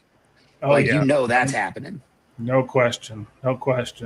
It's crazy. He's talked about that, how he's at ICAST, the big fishing show, yearly fishing show, and he's the only one pond fishing out there. It's like you'd think the banks would be just covered with people. He said he's like the only one out there pond fishing. It's just it's sad. Yeah. Because there you go, because he's a real one.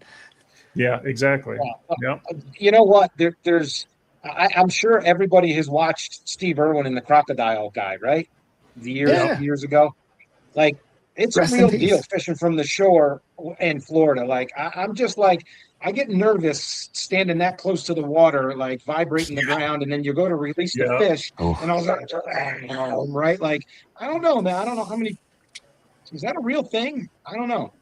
I have wanted to do the swamp people thing for a while. Like, I would love to go out there with that Chudum guy and friggin' and that would be so fun, dude. I would totally do that. I do like what's it, Shaw Grigsby. He throws a trocar hook out, treble hook out there and catches those suckers. Yeah, you can snag them. Alligators. Yeah. My dad lives in Florida, and if I see a damn small alligator, I might just do it. Yeah. Oh, Kenny's got a good idea. I do have some smaller frogs. I could probably that I never throw. What I did. I never throw the small frogs. Yeah. I popped one out of a crappy lunker hunt. That's a frog good idea that I never use. Now you had a good idea. Is going to suck. You had a good idea too, using the rear hook of the chop block. Yeah. That weird shaped trailer hook that it's got. Yeah. Problem is, I don't want to ruin a $20 bait to throw a $15 bait. Well, if you keep getting them for free from Amazon, we'll be okay. Yeah. Had a few close calls. See what I mean? Like, man, you guys don't know Straw's luck. Like, I'd be the guy that would be bending over to release his bass, and an alligator comes up, grabs me by my head, pulls me under the water, and bye-bye Straws. That's like, I don't know anything about alligators. This is why I don't go to casinos, right? Because I could put $1 on black, it'll come out red. I could put $1 on red, it'll come out black. This could go on all day long, folks, right? Like, if you want to win, bring straws, and if I put it on red, you better put it on black. And if Aaron puts it on red and I put it on black, that son of a bitch is coming out green. Double buckshot.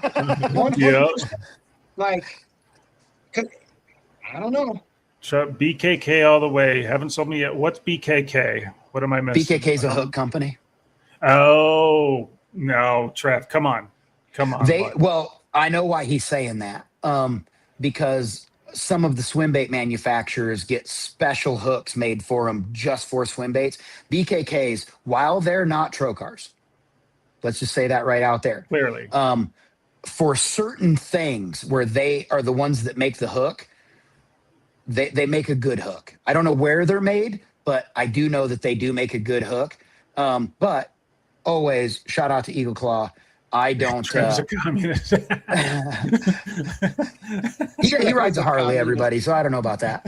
But I thought Harleys were gay now. Isn't that the new thing? Because they like DEI. Yeah, they went woke or something. Cool, I'm gay. Whatever, dude. You caught me.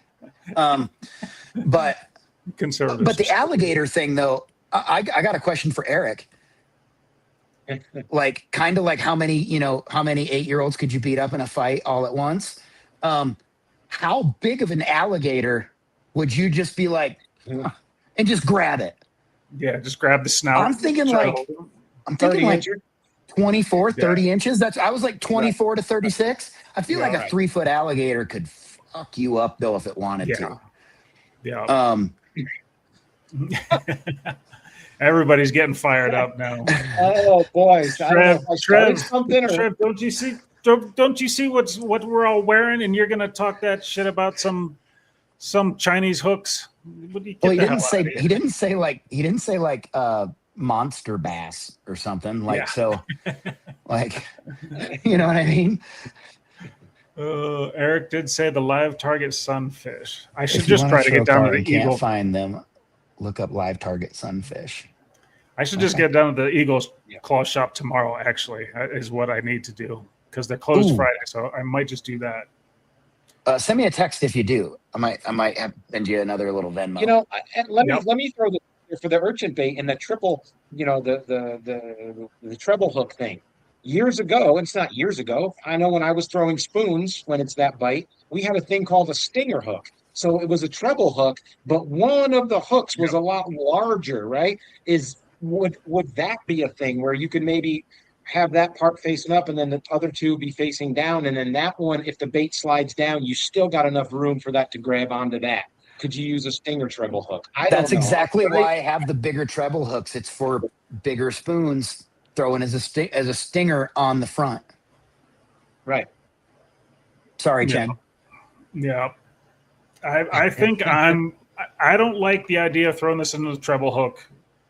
I know they work, obviously, because that's what most people are doing, but the fact that it can just pop off. Whereas if I use, say, the scamper rig, or like I know people have thrown them on just a flipping hook. That way, when the fish gets it, it's just going to go up the line. That's what that's what the little uni was doing. When a fish would catch it, it would just go up the line. It's not going to hop off the hook.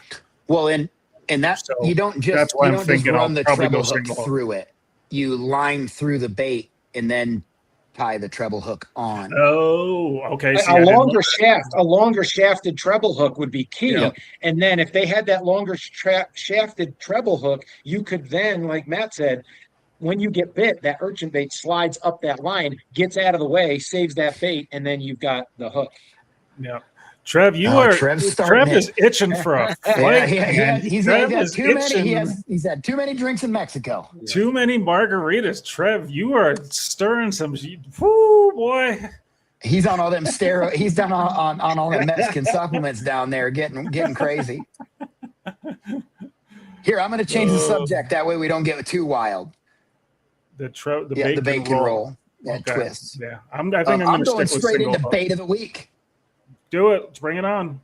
All right, what do you got? Go ahead and show your urchin bait again. Is that yours? Is that bait of the week? Eric's, Trev's got a snootful. Yeah, that could be it. Of Latina. What's your bait of the week? I guess so. Yeah. Well, no, because I threw the urchin, it caught dinks. And then when I threw a Texas rig Cinco behind it, I caught an 18-incher. So there we Texas rig Cinco. That's funny. How about you, Jim? Did you have one? I can run something up real quick.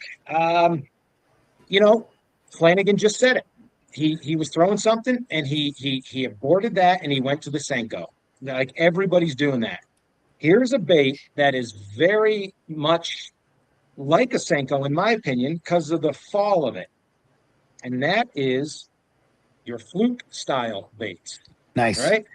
I never throw flukes. I need to try that more. They fall so different. I mean, I could put a whole episode together. You can throw those on your old school packaging, your old Trocar worm hooks, right? And here's the reason I say that. Usually we like to have a little more space on these baits because of, when you get the worm hook, there's not a lot of room for that bait to move up and down to get out of the way. But what's good about the flukes is this part opens up, so it gives that if you want to use that worm hook, it gives that hook some room to move up and down. If not, then you can go to with a lighter presentation, TK 110s, or you can go to the 125s, the EWGs, I do believe.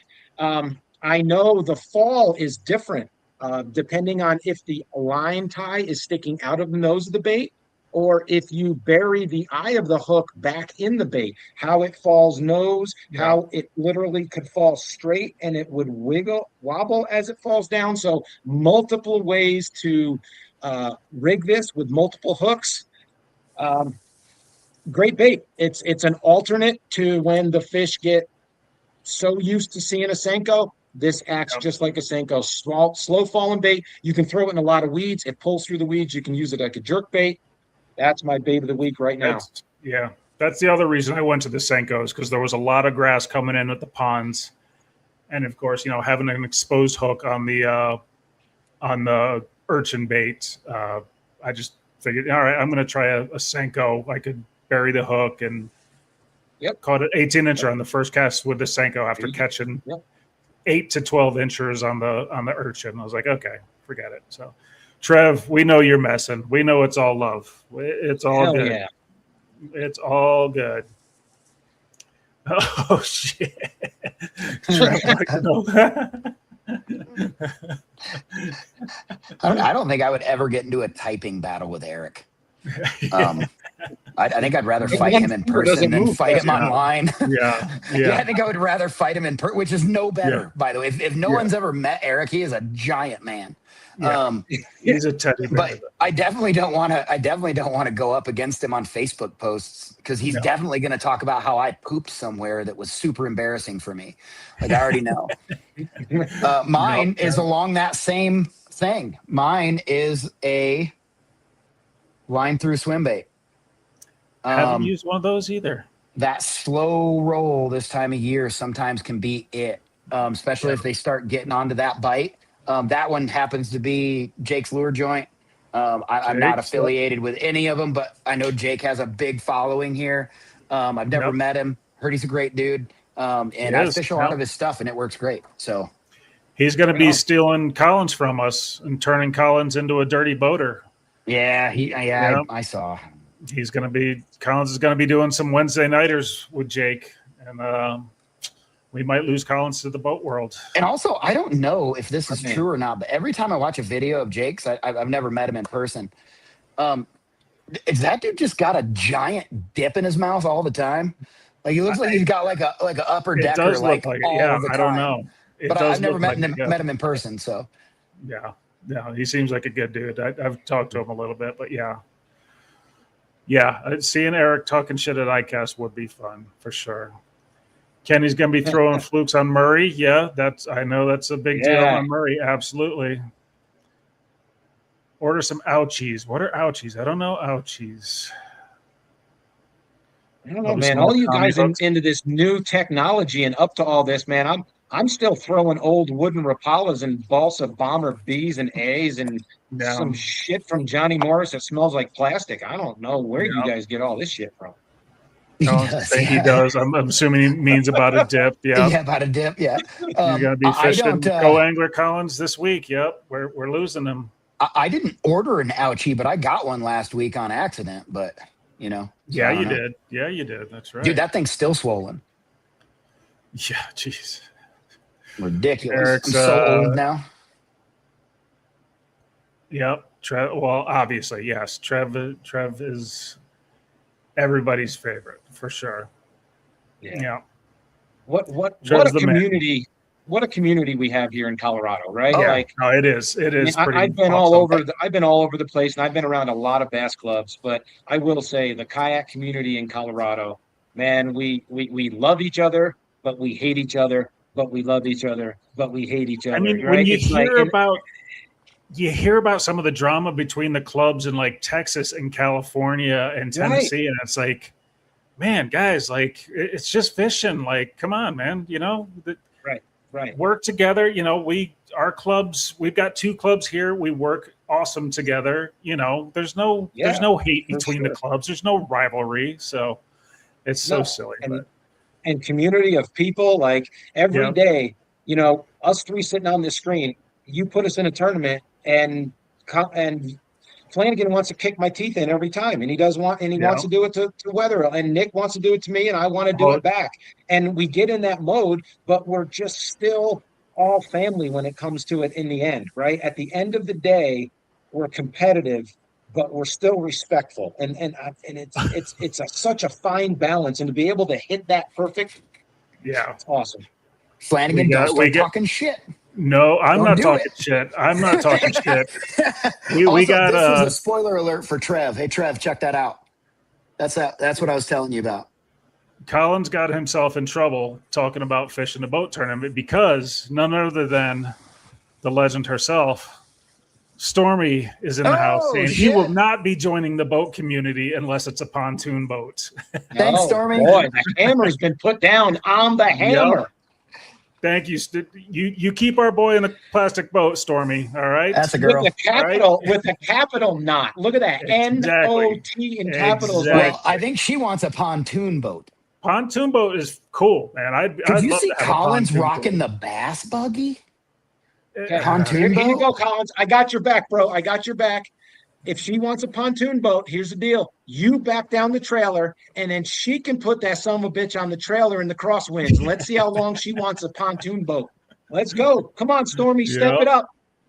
Let's go. I'm not going to get in that because I don't want to get punched in the neck by either Diana Collins London. or Storm. By either of the Yeah. Collinses. No. Any of them. No.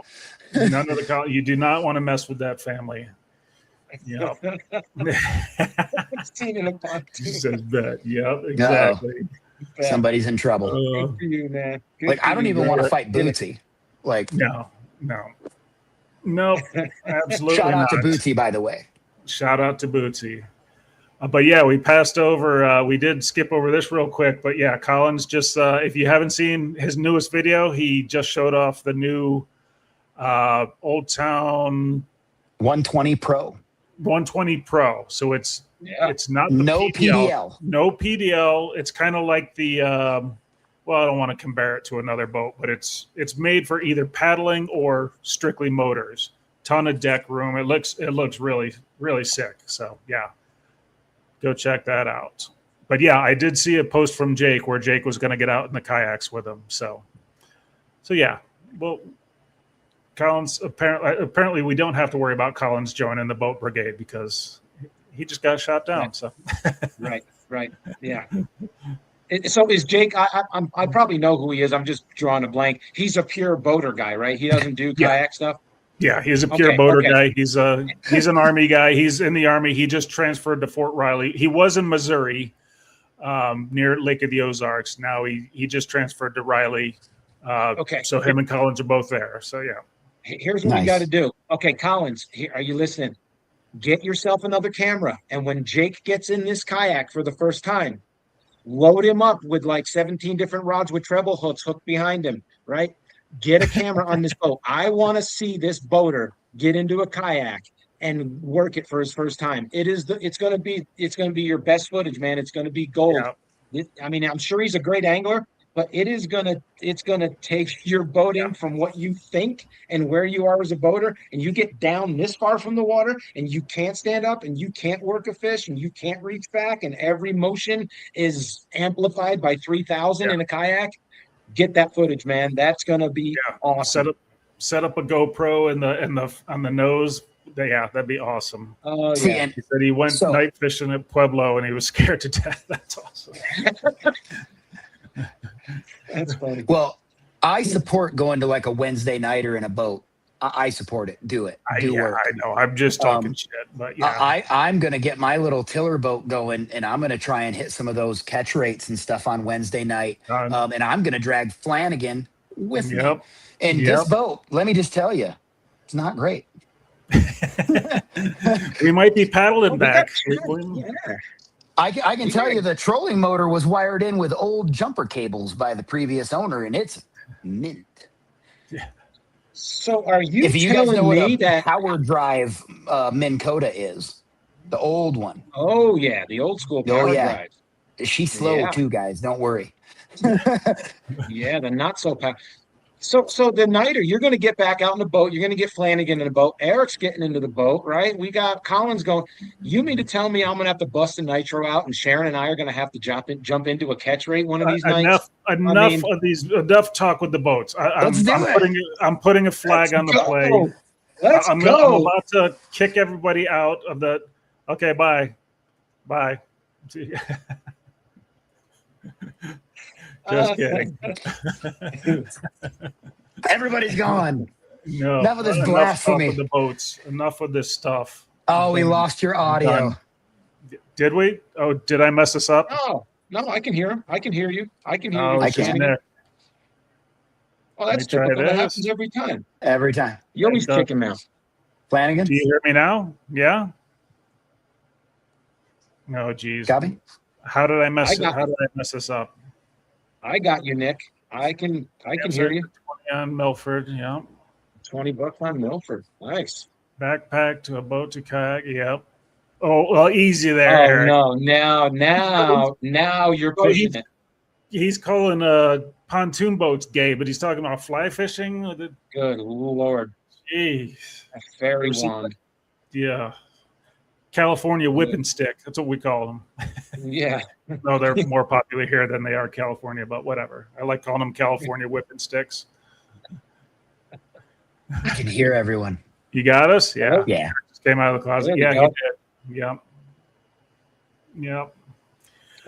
All right, boys. Well, I think we've ruffled enough feathers. We're going to have to watch Trev and Eric square off in Norton or Pueblo. There's going to be some hard feelings there, I'm sure. In 2027, we're doing 5 fish for weight, just like the boat guys. Yeah. No, we're gonna switch over to that. We're gonna switch over to that app that measures them, but then AI tells you how much the fish weighs. That's our next one. Along with the weigh in your kayak, like we talked about last week that I ruined. Yeah, making sure we get. We could have played the AI pitcher to weight ratio thing. We could have done that. For sure. We could have done that. Yeah, we could have done that one for sure. Yeah. Mesh tank tops and I putt from the rough. That's a girl. Good Lord. You did it. Good Lord. I also that we need to see. We need to mesh tank top. I was going to say Pictures or it didn't happen. We need to see Eric in a mesh tank top for sure. And I know what he's talking about. I mean 80s mesh tank top. Oh, I know. Where there's like the solid spot right here, but it only comes to there. Like Fred Schneider from the B-52s used to wear. Yes. And the 3/4 sleeve. Remember the 3/4 sleeve? It wasn't a t-shirt, right? And then he can go full emo and like pop the thumb through the sleeve. Absolutely, yeah. But he's got to dye his hair black for that. Yeah. Next episode, AI sucks. That is a good episode. Yeah, we talked about this a little bit over the text today about how just every flyer that you see on Facebook, every post, every flyer, every YouTube thumbnail, it's all videos. It's got that orangey cloud background with the little AI kayak that's like an 8-foot kayak apparently because the guy's half the size of the kayak. The lettering all looks the same. It's like, guys, come on. I mean, I know some of my thumbnails for this thing look ridiculous and they're cheesy, but I'm not doing AI. I'm just not doing it. I'm not gonna fall to that level and just plug in, make me a thumbnail for this episode. It's just like, no, it takes me 10 minutes to do it. And sure, they look stupid, but whatever. I'm not doing it. That's the best part. That's the best part. Yeah. Exactly. Well, yeah, that's the thing. It's kind of like hipster ironic. They're so cheesy, they go back around to being cool. So, but yeah. Bell bottoms, dude. Mesh shirts. Yeah, they're gonna make a comeback when Eric gets in one. Absolutely. All right, well, let's wrap it up. I guess we didn't really talk about Trinidad, but there is a tournament going on in Trinidad this weekend, but it doesn't really matter because it's full, so you can't sign up. But follow along on TourneyX anyway. It's $2,000 for first place, $1,000 for second, $500 for third. It's only $25 buy-in. It's a 2-day tournament, by the way, Saturday and Sunday. So should be interesting.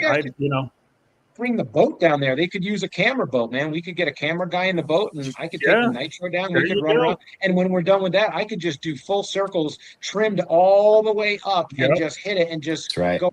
You could throw 4-foot wake and just do circles. You guys would love me.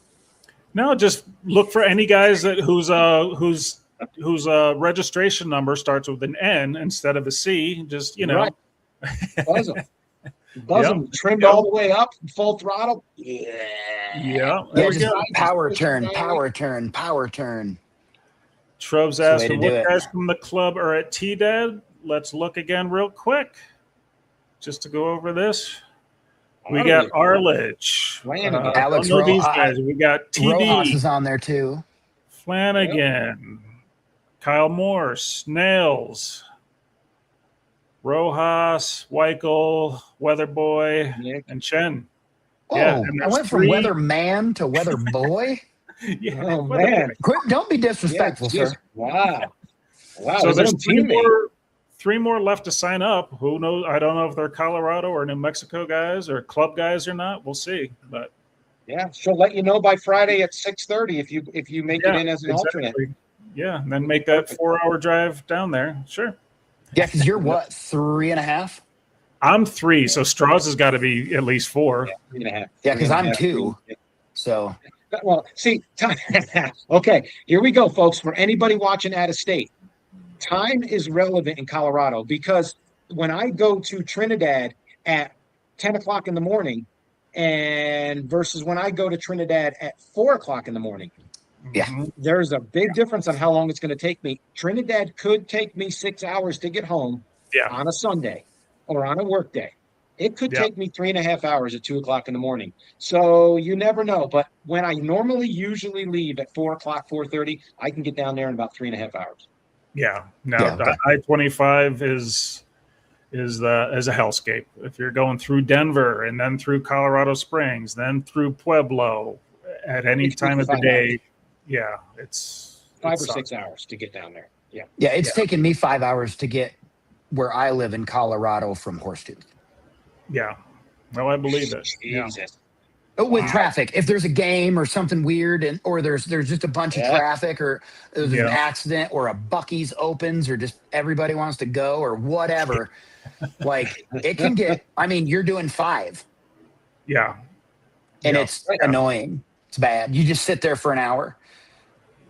Yeah, that I'm actually slightly bummed that it's a 2-day tournament. I would kind of wish it was just 1 day because driving home Sunday is gonna kind of suck. But if we stink it up on Saturday, head home. Yep.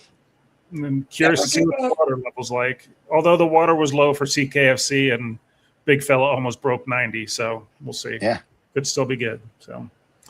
Before we wrap it up, I did want to say we talked off air a while ago. We had mentioned a Legend series. It has been brought up over time, right? It hasn't come to fruition this year. That's partly my fault. I don't know how much interest there really is. It seems like there's some interest. I did find a sneaky little lake. We're not going to say the name of it. I don't think anybody's ever been to it. So there is a chance, folks, that if it's not a Legend series, at least a one-off Colorado Kayak Bassmasters Tournament of Champions might be a thing next year in 2027. A one-time tournament at a smaller body of water that I think we could all fish, that nobody has history, and then we'll fire up the logistics on that. We might put it off limits. We might do it on a Friday, maybe a 2-day or Friday, Saturday, right? Get there Friday. I don't know. There's a lot that can happen. We'll figure it out. It's going to be cool. Keep an eye out for it. It would almost be cool. It is. Damn it, Eric, you knew it. He picked it again. So smart, that one. Son of a bitch. You're banned. What would be cool is to go, hey, from Denver proper, from whatever, it is within 4 hours. Yeah.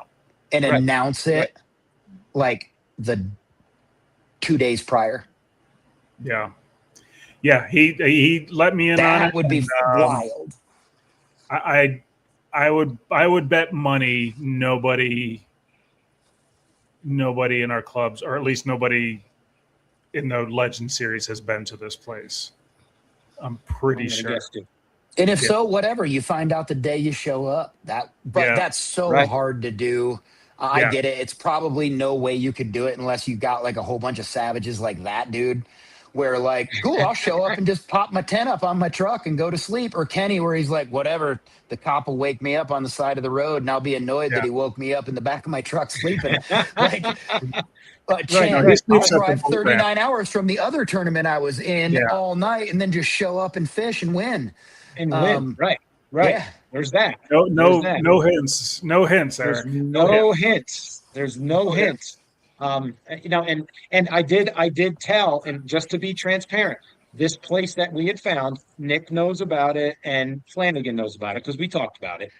I already forgot the name. The three of us. we made a pact between the three of us that if that is the place, since we are part of the Tournament of Champions, we will not, or we are not allowing ourselves to go there and practice because we know it. That would not be fair. So it's not going to be off limit. It's off limit to us right now because we potentially know where it could be held, but we made a pact. We are not going there. We're not sneaking off. We want to go in this blind just as much as the rest of you guys. But we're doing some research. We'll keep an eye on it. It could really happen. We just got to figure out what time of year, and I want to do a little more research on this place because it could be good. Minimal fish size. I'm gonna throw this out there. Minimal fish size on that place is 15 inches. So to keep anything. So the dinks have probably been taken out, and there's probably some decent fish. So I'm looking forward to it. It could happen. Yeah. I was going to say late October, but we got the Eco 250, we got the championship late October, so yeah, it probably would people hunting. Yeah, hunting. That's right. Yep. Are we going to allow non-Colorado residents to be in it? It's whoever's won, gotten a first place trophy or an AOY. What if they now live out of state? Oh yeah, sure. Come on back. That's fine. Clay Roberts, back. Collins, you're lucky, bub. Collins is in. Sure, come on back. Yeah. Pick a couple of them and drop. Yeah, that's a good idea too. Yeah. Yeah, if you could do something where a couple of them are within 30 minutes of each other or something like that, so you can still get your lodging and then kapow. Yeah. Right. Now, no practice shotgun. I dig it. Yeah, no doubt, Kenny. We're trying to figure out the logistics. I think we would do it since it's a lake that nobody probably has ever been to. I think we maybe just do a 1 day, maybe a 2 day. I don't know. We'll talk about it. It's pretty small. It's not huge. It's not small, but it's not 30,000 acres either, right?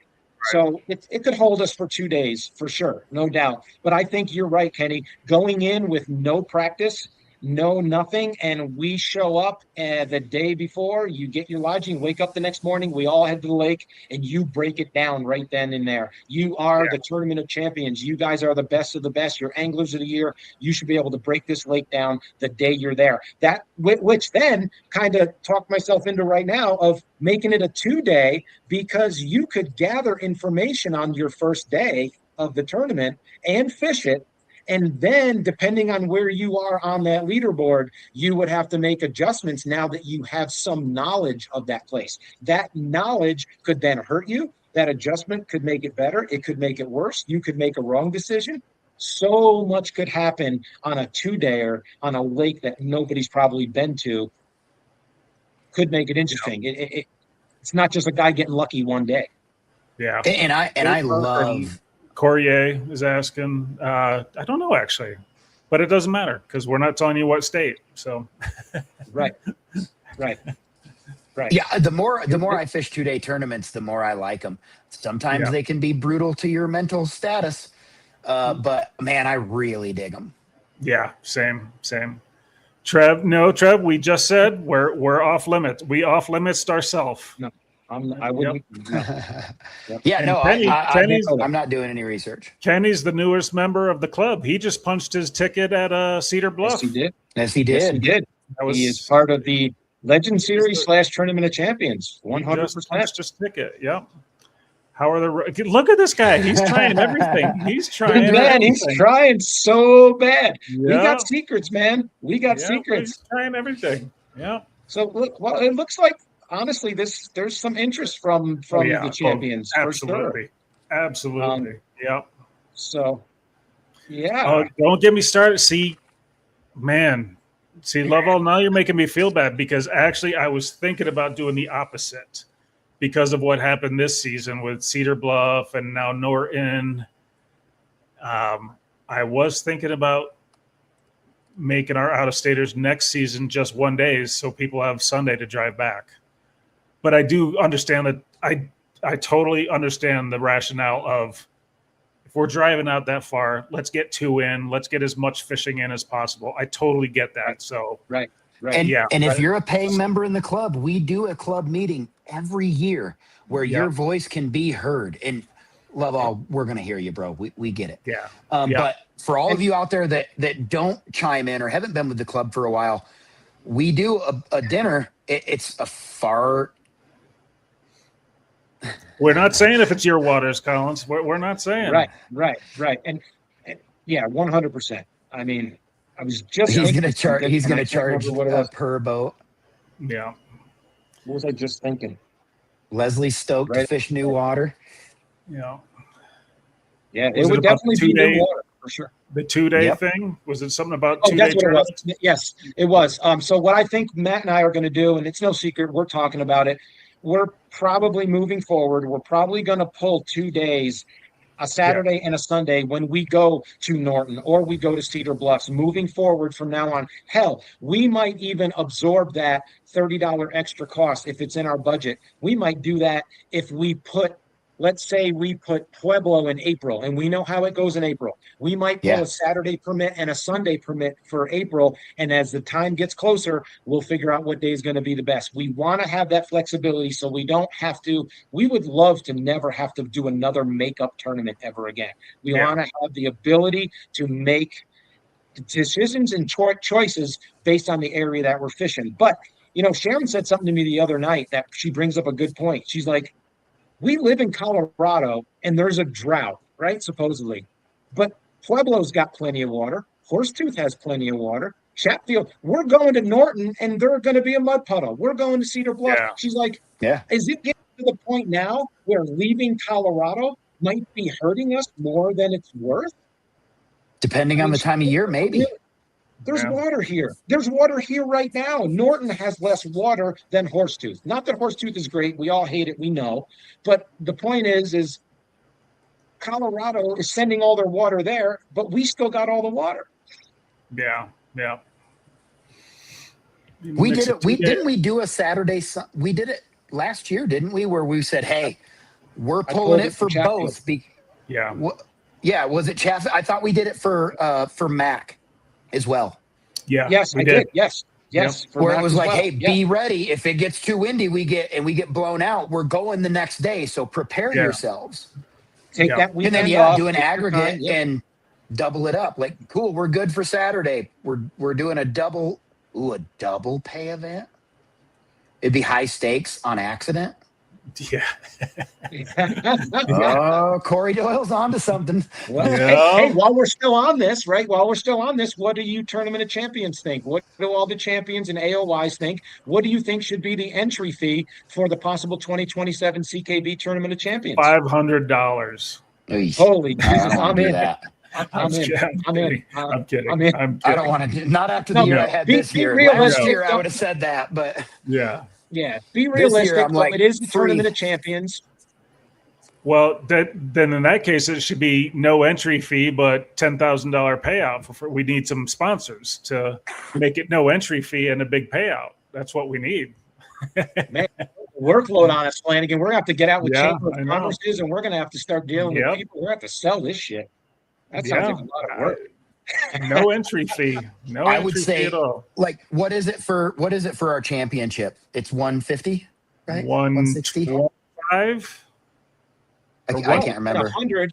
It's No, been it's only 100, 100. and then Yeah, it's only it's 100, and we added on $5. It's been 105 because Pueblo is now taking $5 per angler Per on angler. top of their $30 permit fee that they charge us. Yeah. I would say minimum. I would say minimum. Why? I mean, well, it's These Leslie's guys are going all to beat saying him. 250. So, I was, yeah. Woo! Just give that I'm 500 sorry, to Leslie, Eric. Yeah, just give it to Leslie. I would say. Geez, I was thinking 150. I'm a cheapskate. I would say 150 would be the minimum. Like it has to be over that. It's got to be more than the championship, in my opinion. And I like that it's 2-day. But also, if it's a 1-day shootout, let's go all the marbles. I'd be good for 250. Yeah. Yeah. What's the best Bassmaster events are 225? 225. Championship is 425, but the regular 420. Yeah, 420. Yeah. It was like 426 and change. It was weird with PayPal fees and that's what I was going to say. Some other stuff. We could work it so we could work backwards from the matrix. In other words, the payout matrix, knowing, like, in other words, if it is 200, we have to take out Tourney X fees. We have potential take out a big bass fee. I don't know, maybe, we've got PayPal fees. And as we work backwards from that 200, we're only paying out 178.50 or something, right? We could work it so $200 is the payout, and then we add $650 for Tourney X, the $4, $5 for and it's actually 207, but the payout scale is 200. So, I mean, if we had a scale of 200, and then how far are we paying? Are we doing 1, 2, 3, or is it winner take all? Cutthroat, murder, no big bass. Just if you win, you get the money. Let's go. But who knows? That's the cool thing about talking about it. Right. No, that's the thing. I think minimal, at least in my opinion, this is just me. I think we pay at least 1, 2, 3, 50, 30, 20. If we wanted to, with that kind of money to bring it down the scale, we could do, God, my math is not working, but we could do 40, 30, 15, 15 or something. I don't know. We could pay more places down because we have more money and break out that percentage. I don't know. It's up to you guys. We can all talk about it. When we get close, we could just start a group chat with all of the champions and go, let's talk about it. Yeah. 100%. Yep. We're gonna have and then you're going to get some that are like, I'm not going, and they're out of the chat. You already know that that's going to happen too. So yeah, right. I don't think Clay drive from Arizona or Nevada to come fish with us. He might. Utah's closer for him. Shit. Oh, that's right. Yeah, that's right. Yeah. You slipped again. You're giving it away again. Jesus, Flanagan, you did it again. Oh, I did it again. Kenny says winner. Holy Jesus. I knew Kenny'd be down for that part. He is a cutthroat kind of dude when he's competitive. I like paying places. We are going to have to come up with a cool trophy for that one, though. For sure. Oh, yeah. So once again, now do we once we have our 15 people, do we minus the trophy from that and let the participants get the club trophy, or we can get a sponsor to? We've been carrying over a little bit at the end of the year, and it's building up just a little bit. I bet the club could cover it because it's only with the AOI trophy. Oh, I don't want to say the prices, but I think we could cover it. Yeah. If not, you know what? It's another angle to work as a sponsor. We could have our trophy title sponsor. It's not a lot of money. It's not a huge amount of money at all. Right. It's not at all. So if somebody wanted to sponsor the trophy, we would put them up on the bulletin, up on the thing, right? So there's a lot of options. But a big payout, like what is that math? Like $200 a person. If we get 10 people, that's someone's winning $2,000. If it's winner take all. Yeah. Right. It's pretty good. Heck yeah. Yeah. Not bad at all. All right. Yeah. Let's get talking about this for sure. Because I think that's an awesome idea. I think we got to do it. I think Utah is a perfect place for New Mexico. I mean Nevada, Georgia. Yeah. We're going to Texas, boys. Strap Oh up. shit, Lake Fork. Yep. OHIV. I think we can. I think we can agree to this. It's not a ridiculous drive. I'm telling you No. that right now. It's No, not a it's not. ridiculous Nope. drive. It's not even 5 It's hours. within It's not even reason. 4. Right, way big time reason. So Yeah. do your research, keep your guessing. You're never going to get it out of us until we release the location of the place. And in my opinion, well, I know you sneaky son of a bitches out there. We're not going to release the name of this place possibly until maybe the Sunday before the event. We'll give you the date, right? But we can't give it out so soon that someone sneaks off there or they send their buddy and go, "Hey, I didn't go there." No, you didn't go there, but you sent your best friend to go there to get info for you, right? Like, not that Yeah. anybody is like that, but anybody plays the gray area, it's fishermen, right? So we got to figure out a way to keep this a secret and also not get people practicing there. We want to keep it on a level playing field. Yeah. And Trev is absolutely. feeling spicy tonight. Yeah, he is. Actually, wait, hold on. Sorry. Champion. What's the Sorry. third place He's feeling champ? muy caliente. Yes, very hot. Brick's in the Winner house. takes What's up, all. Brick? Woo! Brick, Wow, what that's up, two dude? for winner takes all. That's two Yeah. for winner takes all. That is. Jeez. Okay. All right. Oh All boy, right. this is big boy stuff now. Heck yeah. It's getting I was just interesting. spitballing. Yeah. I hope they pay down to how many are in there? 25? Because I start out at the bottom with my last name, so I'm like, Yeah. Straw math at 10 at 200. That's 800 first, 600. Oh, for Is a that 50, it? 30, 20. For Oh, a 50, yeah. 30, 20. Right. Yeah. Right. I was thinking winner take all at $200, 10 people, someone's getting $2,000. Yeah. Right. But yes, I mean, Well, we've got more than 10, though. I think we have with Kenny. Was Kenny what? Number 16? 18 possibly number 18. Okay. Yep. But But we we're figure not counting you Water figure- Valley on that. Right. Only sanctioned Figure- CKB events. Clay's a long shot. Who else do we got? Marty. Marty's on the list. Marty is on the list. I bet Marty would go, though. I bet Marty would go. I bet you would. Matt Collins is on the list. He doesn't live in Colorado no more, right? Yeah. What's Sharon? He'll go. He'll go. Collins will go, depending on the timing, Right, of course. right. But he'll go. What's that? Eric's got it. Eric's got it. Yeah. The trophy is a tattoo. I don't care about anything Oh, God. else. The trophy's a Oh, tattoo. no. Yeah. That's not a bad idea. Yeah. Give out a toilet Oh my seat God, for the second trophy's a place. tattoo. Oh God, I like the Dude. toilet seat. Pretty Ooh. awesome. Wait, hold on. I can raise that. Oh no. The winner gets to decide the tattoo that everybody else has to get. Oh no. Yeah. Or you have to get, like, if it's Lovell, or let's say it's Eric, you have to get like Eric's initials tattooed on you. Oh shit.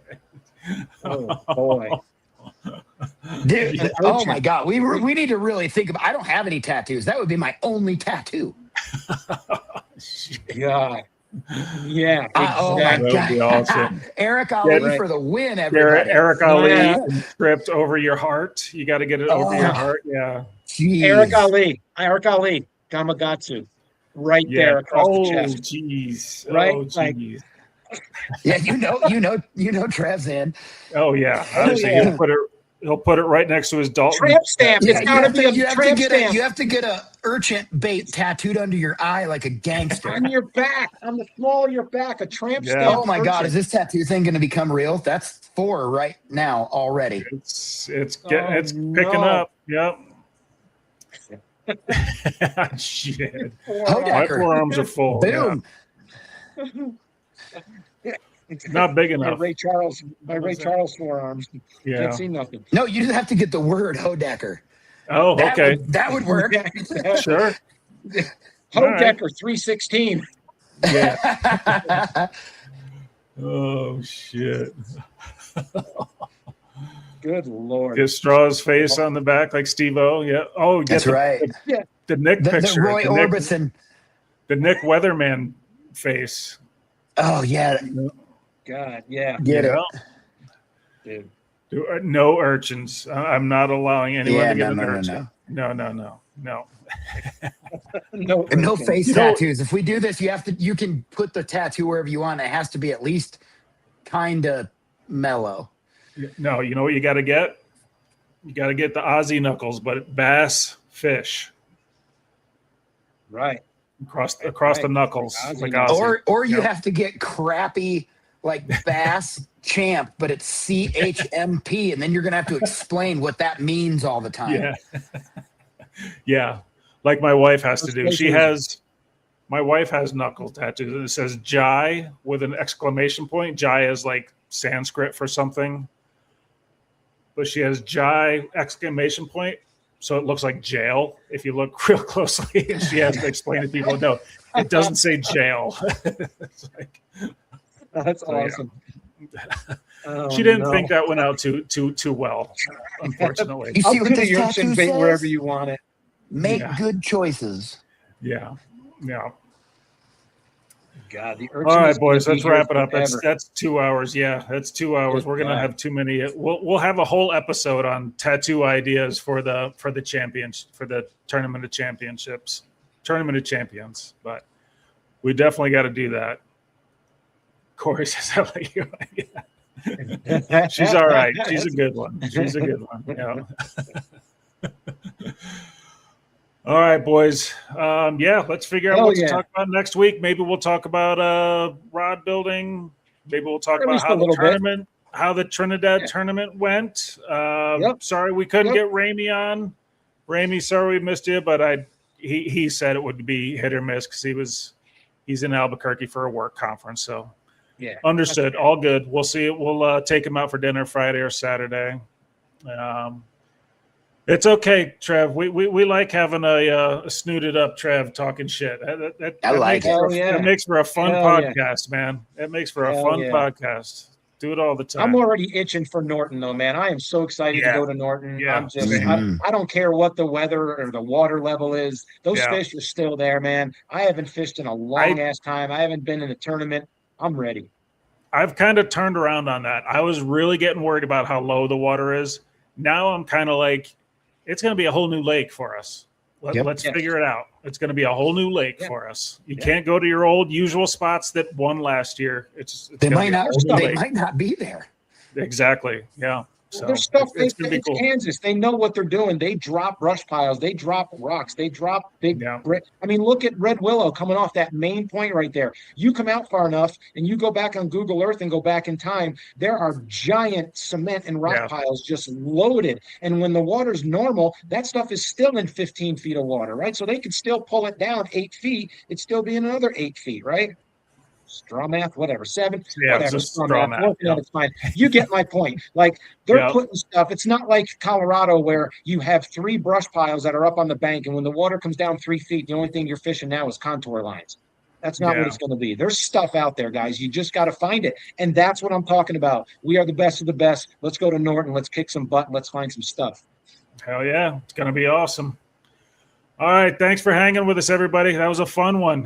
We just rambled for 2 hours, but that was a fun one. These having no agenda always seem to be our funnest ones for sure. So maybe that's the new format for the show. We'll see. But the new format's talk fishing. Yep, that's it. That's all we got to do. All right, y'all. We'll talk to you soon. We'll see you guys. See some of you down in Trinidad. Have a good one. Later, y'all. Adios.